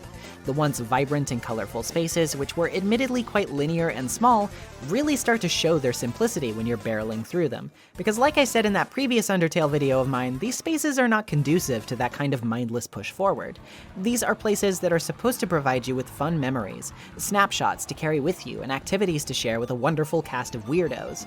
When you go through this game like a blood-crazed demon, the world responds in kind and it shuts itself off from you, with basically all of this stuff falling by the wayside, and as a consequence, you not only plow your way through this world much faster than you should be, but it starts to feel much, much emptier. This is all hidden behind a pretty clever reframing of the typical grinding you might do routinely in any other RPG of a similar ilk. In those games, this kind of activity comes almost as second nature, a method of leveling yourself for tougher encounters and gaining items or money. Here, it's needless cruelty for its own sake, and the monsters start fleeing to get away from you, encounters becoming thinner and more tedious to come across the further into your massacre you are. The signature encounters of the area change drastically, too. In addition to a heavy warning from Sans to cut it the hell out in the form of basically a jump scare, Snowdin already makes itself pretty clear in how it diverges right off the bat. You don't engage in the Skelebro shenanigans at all, not even to humor them, and Papyrus is disheartened by how clearly disinterested you are in even attempting his puzzles. Most of them are disabled as you pass, as if the game knows you won't want to bother with them, and even hidden switches are said to be pressed down on by vines, hinting that now that you've taken up a mantle of violence, Flowey himself is providing you assistance to get things going faster. By the time you've reached the end of Papyrus's gauntlet, previously littered with japes, he decides you're not worth showing his puzzles to, and that he should appreciate the friends he already has. But of course, you're gonna have to kill him too. He begins your fight by not even attempting to fight you, because he believes in your capacity to be a better person. This right here is one of many potential stopgaps in the run that the game tries to offer you. Chances are, if you have any attachment to the characters at all, killing Papyrus is a pretty tough sell, especially when he's being so nice to you. Even when you go through with it, he spends his final moments pleading for you to reconsider your path and be a better person, because he feels like even if you don't think so, you can do it. It really hurts me to have to disappoint him like this. By the way, before we talk about the rest of Waterfall, I just figured I'd mention that this is a great time to bring up the legend of the Deltarune again. You know, that thing that Gerson mentioned? Yeah, turns out that legend can be kind of ironic because it talks about an angel coming from the surface, you know, somebody who's seen the outside world, coming down to the land of monsters to free them.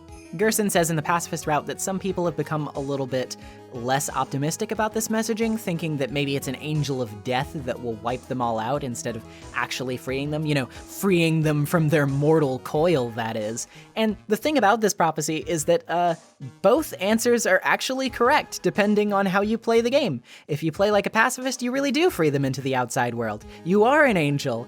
And if you play the game like an asshole, then you are an angel of death and you kill them all. It's really cool. I like this attention to detail. It should come as little surprise that Undyne has even fewer qualms now with killing us, of course, but she's sprung to even further action when you go so low as to try to kill Monster Kid for supposedly getting in your way. This section actually provides us with one of two big big reasons people even really bother with this run to begin with, as Undyne fully embodies her shonen proclivities, taking a mortal wound but still refusing to die, as she undergoes a transformation motivated by rage and love for her friends, and bears down on you with a fiery hot determination. Undyne the Undying is, for my money, the most difficult encounter in the game, and I know what you may be thinking when I say that, but I'll explain myself later. Her attacks are mercilessly complex and don't slow down for a second. You take your eye off of her for a fraction of a moment, she will kill you. It's hard not to feel pretty hyped about all this, honestly, as one of the single best boss tracks I've ever heard, Battle Against a True Hero, blares in the background, text box telling you that the wind is howling. The piece is infused with both bitter sadness at Undyne's loss and the triumphant bombast that scores her stand against you. Plus, I can only assume very deliberately it has the infamous Zun trumpets used in a whole slew of Toho music, which, while fitting for how many projectiles are getting on screen now, also adds a lot to the composition.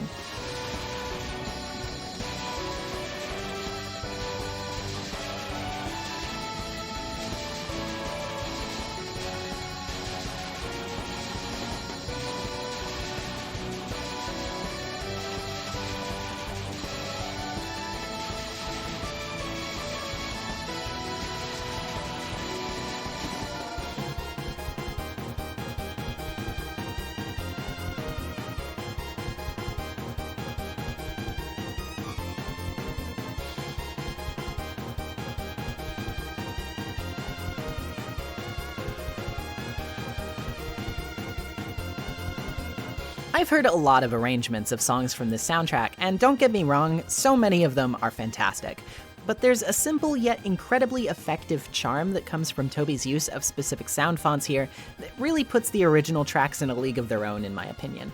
The blending of familiar chiptunes, live instruments, and very particular choices of each that coincide with their thematic intents makes this whole soundtrack a love letter to the kind of internet-poisoned gamer who resides in my age range and grew up surfing the web all throughout their life. Of course, as I've said before, the inherent tragedy of all this is that despite her incredible skill, you only have to succeed once to bring her down, and enough practice will close that gap that she can never be given the shot to widen. As an interesting note for those paying attention so far, though, she actually melts as you defeat her, showing that she really did have more determination than any other monster. She even laughs her death off, sure that this world will live on, since while you were dealing with her, Alphys was given time to shelter refugee monsters in the True Lab. It's almost ironic how, despite the fact that this is the worst route of the game, it's actually bringing out the best in some of its characters. It's not as if Undyne was ever a bad person before, but she's acting far more selflessly here when faced with crisis, able to put others in front of her own goals when the situation becomes drastic enough.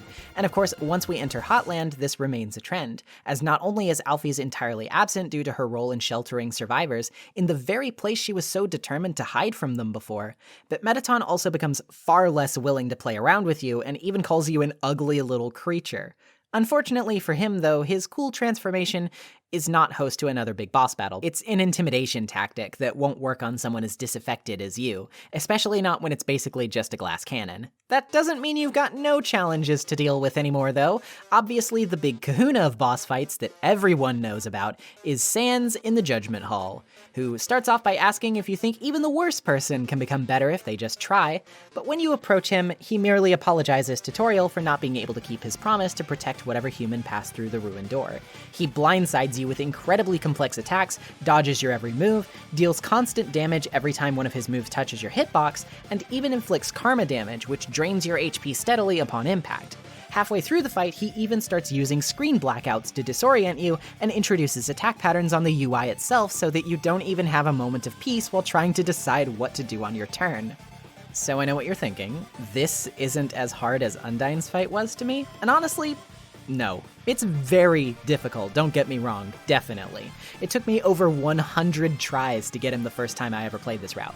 But ever since then, I mean, sure, I might struggle for a bit if it's been a hot minute, but I can consistently get pretty far into the fight pretty quickly, because Sans is nearly entirely memorization based. I suck at rhythm coordination, you know this. I told you, those arrow attacks in the Undyne the Undying boss fight are a nightmare to me. I cannot visually process all that. But Sans, at the very least, is primarily made of red and blue heart challenges, and while those definitely require quick thinking and reflexes, they are attacks I can reliably drill into my head with enough practice. That aside though, this is still incredibly tough. And hey, remember that famous song of Toby's I mentioned earlier? Well yeah, this is where it plays in Undertale, and the arrangement is probably the best it's been up until this point. I myself have a bit of a soft spot for the version featured in Homestuck. What can I say? I miss that guitar solo that had the leitmotif of Vriska's theme in it, but this one is undeniably excellent. As difficult as the encounter and kick-ass as the music is though, you might be tempted to gloss over Sans' dialogue throughout this fight, and that'd be a big mistake, because I think this is where the picture really starts to pull itself together. This is why I told you to pay so close attention to that line I kept bringing up. Before we touch on Sans' words though, we need to dial back for a second. In the lead up to this point on our walk through New Home, the heartbreaking tale of the fallen child was replaced with a new speech, one by Flowey. This is equally important because it acts as the crux of what this route is about thematically, and will lead into the implications of Sans' dialogue afterward. Flowey tells us the tale of when he first awoke as a flower, after he, as Asriel, died, and he was brought back without a soul through the injection of determination he received from Alphys. At first, he used his powers for good, and became friends with all of the characters, solving their problems thoroughly. According to him, this was fun for a while, but after enough times of repeating the same thing, eventually became predictable, like sets of numbers or lines of dialogue. Flowey explored every nice option he had, much like a new player of Undertale would, but in exhausting his options, he became detached and bored with the world he was experiencing. Remember how I said that I think soullessness is a thematic representation of the player's ability to disregard what lies beyond the fourth wall once they've done everything they can in a game? This is why. It all started, he says, because he was curious to know what would happen if he killed the characters instead. And although he says he started by telling himself that he didn't like it, and only did it because he had to know what would happen, he ultimately laughs this off as an excuse for acting the way he wants to. A direct call out to players who would probably begin their own killing spree in the game with similar justifications. He even calls out people watching the route on YouTube, saying that at least you're better than, quote, those sickos who sit around and watch it happen. Those pathetic people that want to see it, but are too weak to do it for themselves. I bet someone like that is watching right now, aren't they? For a fun bit of recontextualization, he also confirms that Toriel took Kara's body with her to the ruins when she left, burying it under the exact flower patch that you fell onto at the game's start, as if you didn't already realize that empty coffin wasn't for Frisk. Now, of course, there's something to definitely be said about the fact that you've gone so far that even Flowey has gotten scared of you by the end of his little speech and suggests maybe turning back, but we've got to talk about Sans now. Disregarding his strange hints toward being some kind of scientist observing the space-time continuum, more on that later, he makes his stance pretty clear. He's aware that the game has been resetting and that new timelines have been starting and stopping left and right. No wonder Flowey attributes so many of his failures to Sans in particular. With where he's at right now though, Sans has reached a point of exhaustion. He says something about having given up trying to go back a long time ago, and he further laments that getting to the surface doesn't really appeal to him anymore because he knows that they'll all just end up right back where they started. This, by the way, is Sans' own relationship to the theme of nostalgia that I mentioned earlier. He's constantly yearning for a past he's given up on, but he just doesn't have enough faith in the future to accept it. That's why, in his Lost Soul form, he says, "Just give up, I did." What he starts to say after this, though, really ties the whole picture together, and I want to read these lines verbatim so that you can really chew on them. Sounds strange, but before all this, I was secretly hoping we could be friends. I always thought the anomaly was doing this because they were unhappy. And when they got what they wanted, they would stop all this. And maybe all they needed was, I don't know, some good food, some bad laughs, some nice friends. But that's ridiculous, right? Yeah, you're the type of person who won't ever be happy. You'll keep consuming timelines over and over until, well, hey, take it from me, kid. Someday, you gotta learn when to quit. And that day's today. When you finally get to the end of the fight, Sans uses his special attack, which is to do nothing without ending his turn. You'll get bored here, if you haven't gotten bored already, I mean. And then, you'll finally quit. I know your type. You're, very determined, aren't you? You'll never give up, even if there's, absolutely no benefit to persevering whatsoever. If I can make that clear. No matter what, you'll just keep going. Not out of any desire for good or evil, but just because you think you can. And because you can, you have to. But now you've reached the end. There's nothing left for you now. So, in my personal opinion, the most determined thing you can do here is to, completely give up and, do literally anything else. Don't you have anything better to do? Oh boy. You see, This is why I think it's a shallow read to just attribute non-violence as Undertale's blanket message. It is so much more than just that. Let's talk a little bit, mechanically, about how this route's been going so far, shall we? Grinding takes forever, and fighting, like I said, is pretty rudimentary. The stronger you get, the already pretty easy standard encounters become even easier to get through unscathed, which means there's hardly ever a challenge outside of these two highlight bosses. There's no puzzles, like I said, and Undertale gets pretty damn boring when you're walking through it in a straight line, owing to the fact that most of its memorable experiences lie in the quirky character moments you're willingly signaling to the game don't matter to you if you're doing this. Ultimately, beyond a grand total of 2 encounters that pose any kind of interesting challenge, this route is a slogfest. It's boring, it's repetitive, it's mechanically unsatisfying, and it's empty. The only reason you would ever have to play this, typically, is under the mindset of doing everything you can in the game.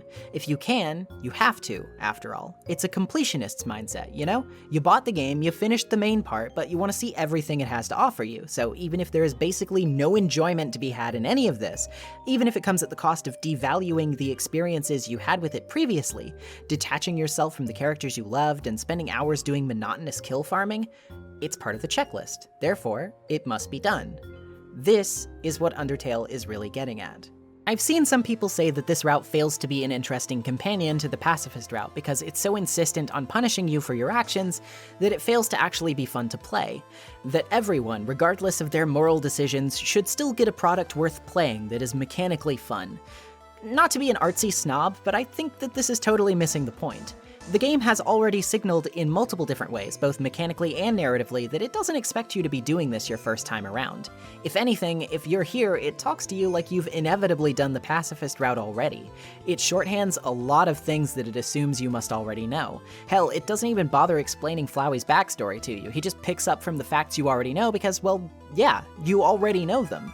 This choice isn't one you stumble into by accident. It knows you're doing this to see what will happen, and what it's really asking you is if that's worth it. Multiple times you're given outs throughout the run, and even though you'd get a pretty miserable neutral ending for your trouble if you aborted it halfway, you're still given every opportunity to go back to the marginally more fun Undertale by doing so. And again, any sane person probably would want to. Like, yeah, this route is boring. It's not fun. Not to reference the film Funny Games yet again, but it's like that scene, you know, spoilers for Funny Games, I guess, I'm sorry, where the kid dies, but it's off screen. Funny Games' entire conceit is to mimic your typical home invader horror film, but do so without any of the cathartic violence or structure typically offered to the audience to make that violence entertaining or palpable. By killing the kid off screen, you don't get any of what you came for, but in the preceding moments, you're left with a near 10-minute unmoving shot of the parents grieving in the living room alone. This silence basically demands you turn inward on yourself and do some introspection. You feel like a voyeur on a moment of real human suffering, and it makes you ask yourself a question. Why am I watching this? The movie is honestly pretty dry. The motivations of the villains are intentionally laughably vague and shallow, and they resist even giving you the satisfaction of a tragic backstory to latch onto, because that would put too much of an impetus on the story itself, when they're trying to draw attention to the fact that you purposefully chose to watch these people get tortured. By offering no set dressing to the affair and keeping everything rudimentary and boring, they're purposefully getting you to ponder about the lengths you as an audience member will go to. How much of this will you actually subject yourself to willingly, and why are you wasting your time on it instead of just shutting it off? The movie's director, Michael Haneke, even said that if you went to see this and were so put off that you walked out of the theater, then you were correct. And the movie's message didn't need to be told to you. Giving up on it was the right answer. I think Undertale is doing a similar thing here. There's a perfectly fun game right there for you, and you already finished it. So now, why are you wasting your time on this? It's not fun, it's not rewarding, you're killing all of your attachment to the game's world and characters, you're tainting the memories you made, and the whole thing is largely just a waste of time. Is getting 2 new boss fights really worth all that? Just because you can, do you really have to? Don't you have anything better to do? Because that's the thing about video games, compared to other forms of media, right? With a movie or a TV show or a book, you know, barring spin-offs or prequels or what have you, we can be pretty reliably sure that we've got the whole story, the whole product in front of us when we view or read it. We start at the beginning and end at the end. But video games are different. They have all kinds of quirks that make everyone's experiences differ. Different choices, different routes, different experiences. Undertale is no stranger to this breadth of choices. In fact, it's so effective at utilizing them specifically because it's otherwise so small and linear by my estimation. It's packed to the brim with alternative things to see, and while many games would encourage you to scour them and dig up every morsel of content, that's where Undertale differs. Again, at the risk of sounding pompous, I really think Undertale is asking you as a player to evaluate how you engage with games as a medium and a form of art here. It's asking if you really have to scrounge it and take every shred of meat off the bone for it to be meaningful to you. And if the process of completion, as is typically denoted in gaming, doesn't by its own nature devalue some of that experience itself. When we start to view experiences as a checklist, don't we lose some of that magic? When we replay this story over and over and over again just to see what the slightest difference will be when we do this or that, are we not dulling ourselves to what might have made us laugh or smile many hours ago? Are we not just reducing it all to sets of numbers and lines of dialogue the way Flowey did? And this isn't a moral judgment. After all, Sans himself said that he didn't think we were doing this out of any sense of good or evil. It's just pure compulsion. The fact that this is all framed through the worst actions you could be taking and all the violence and despair it entails is certainly an enticing framing device, and considering that Undertale hasn't necessarily shied away from the topic of violence in gaming, I don't think that's not a part of all this. But ultimately, this is why I chose, at the end of the Pacifist run, not to go with Toriel. If you do, she basically says that you could have chosen that a long time ago, and as pointed out by several others at this point, she literally handholds you out of the game. But Undertale gave me a great experience, one that I honestly don't need to scrounge for every shred of content to find meaningful. And while I may by this point be nostalgic about it myself, I need to look forward too. I've got places to be, and I do have better things to do. When you tell Toriel as much, she smiles and says timidly that she'll see you later. It's small and awkward, like most experiences in life are, but they're always meaningful. When Sans falls asleep after your long fight, you literally have to drag the box over to the fight button to kill him, just another assurance that completion is all that matters to you now. He limps off to die while telling us not to say he didn't warn us. In the throne room, everything becomes automated. Asgore is cut down without even a moment to speak, and Flowey appears to kiss your ass by landing an overkill final blow, begging you not to kill him as he can still be useful to you, using Asriel's voice. You cut him down mercilessly anyway, and then you're faced with Kara, the reflection of yourself. I already mentioned in the Halloween video how I think that people who associate all of the misdeeds of this route with Kara are missing the forest for the trees here, so I'm not going to be as long-winded about it here, but hopefully it should make sense by this point anyway. They talk about not understanding why they were brought back without a soul, but your actions were what made them realize the purpose of their reincarnation, so to speak.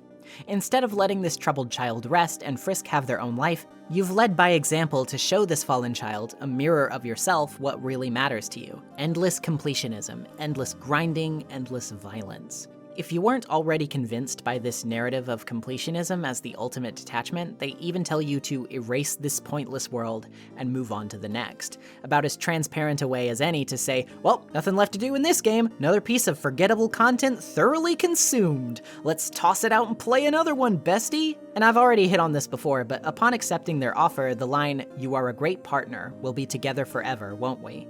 is just incredibly damning on its own as to what Kara's purpose as a mirror character is.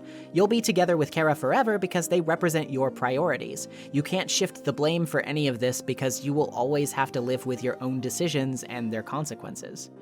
Asriel talked at the end of the Pacifist run about how Kara wasn't necessarily the greatest person, but he never said they were evil.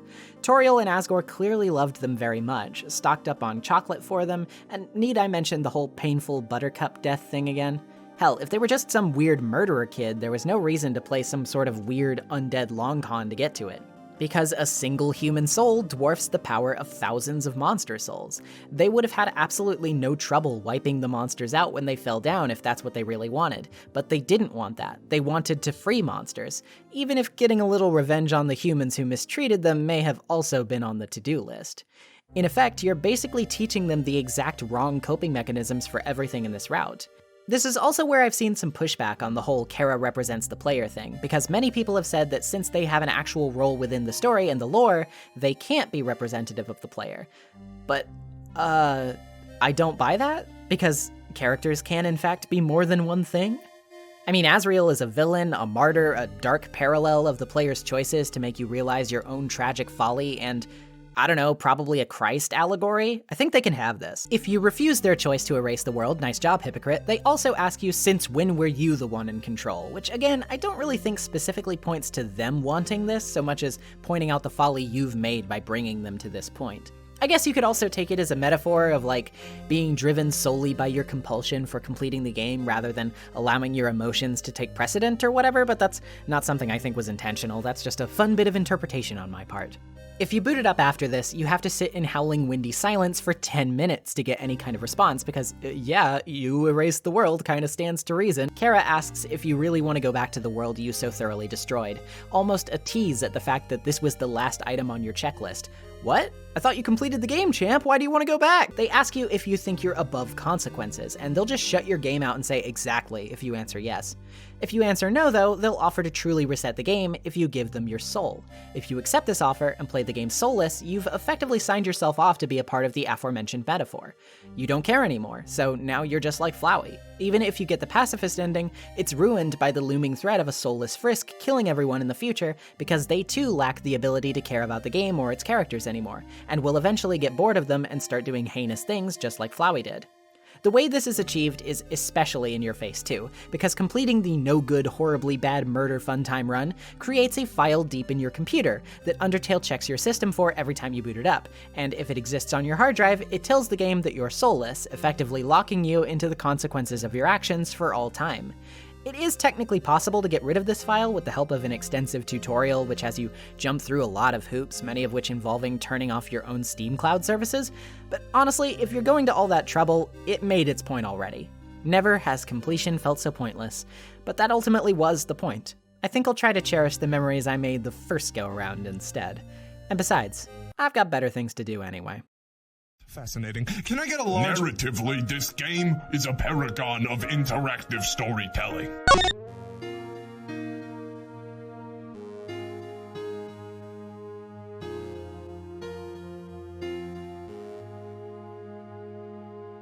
And of course, there are things about the game I still haven't mentioned. One of those things is the fandom's collective obsession with this guy, Gaster, who was the royal scientist before Alphys. You can really only get information about him from these weird grayed out followers of his, which only show up randomly based on a randomly generated number given to your game once you start it up called the fun value. One of these encounters is a mysterious door housing what people think to be the man himself, but this is still pretty ambiguous to this day. We don't really know anything about him aside from that he fell into the core and was sent across space and time. Oh, and this thing's appearance is almost certainly a reference to Uboa from Yuminiki. That bit about time and space leads a lot of people to speculate that Sans has some kind of relation to him too, considering the science-y things he says, but also some others. You see, you can actually get into a secret lab behind the Skelebro house through some save file shenanigans involving getting a series of code words and then a key from Sans.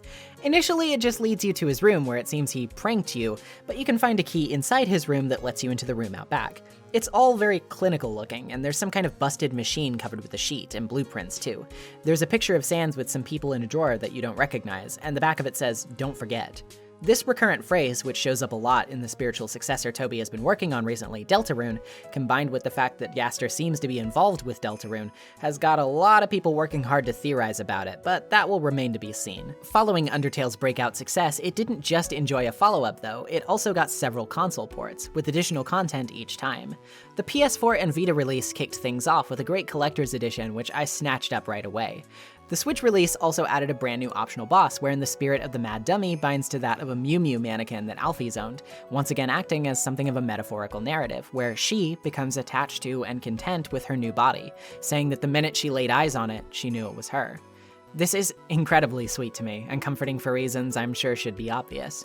She even learns how to simmer her anger and channel her emotional responses better, and even when she expresses an interest in Undyne only to learn that she's taken, she enthusiastically respects those boundaries and only wishes the best for her relationship. Pretty cool stuff. Her design is just fantastic, too.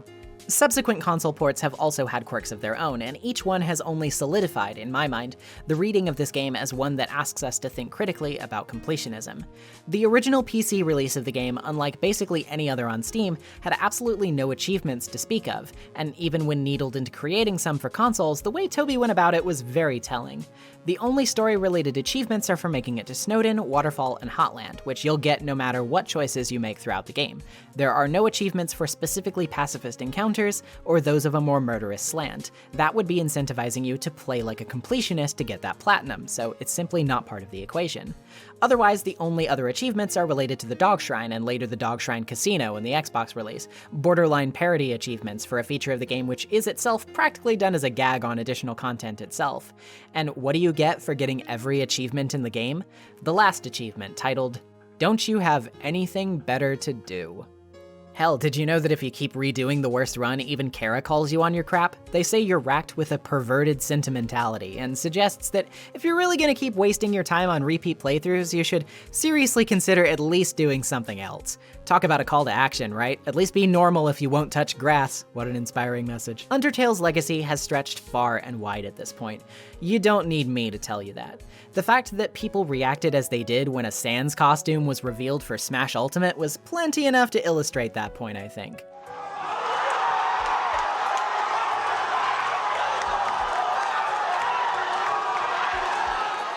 But man, what else do you even really say about this game? I think I've kinda gotten it all out there now. When I first picked up that demo 10 years ago now, God, that makes me feel old, I had no idea I'd still be talking about this game with so many others so long after that point. I had no idea that it'd be the first game I ever played to really emotionally impact me the way it did, and I can't express my gratitude enough for that. Undertale was something that basically landed right at my feet as I was turning into an adult, just getting out of school. I didn't quite feel like an adult yet. Hell, even now I find it a little difficult to think of myself as even remotely having my shit together, but this felt like a game that understood everything I'd worked for and was ushering me forward. It cloaked itself in a familiar, comforting aesthetic, and then took me on a journey that surprised me at every turn, and it told me a lot of things I think I needed to hear. Even now, seeing the end of the Pacifist run breaks me down something fierce because it just means so much to me. Thankfully, I don't think I let myself get desensitized to the experience, even after seeing everything the game had to offer. I think that's a testament to the kind of memorable experiences Toby Fox himself can create, even if I'm kinda ruining his point a little bit. Sure, Undertale may be a little preachy, and I don't necessarily think anybody has to agree with what it's positing, but I respect the hustle. I think if you're gonna go hard for what you believe, Undertale does that with more sincerity and conviction than just about any other game I can think of, and that's only one of its many impressive accomplishments.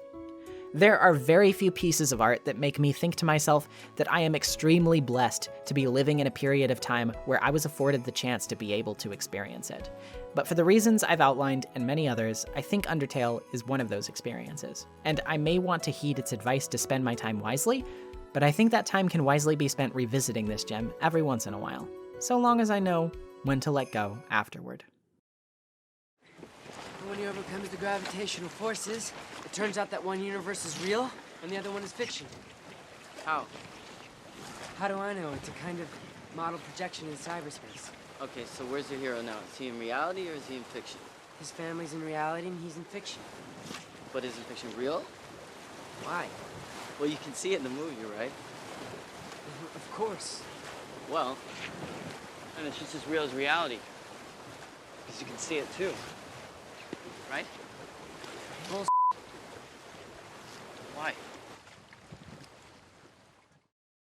And this is about the time I should probably sign off, but before you go, I gotta make a few shoutouts and an announcement. First of all, I want to give massive thanks to the talented musicians who helped me usher in a new era for the channel.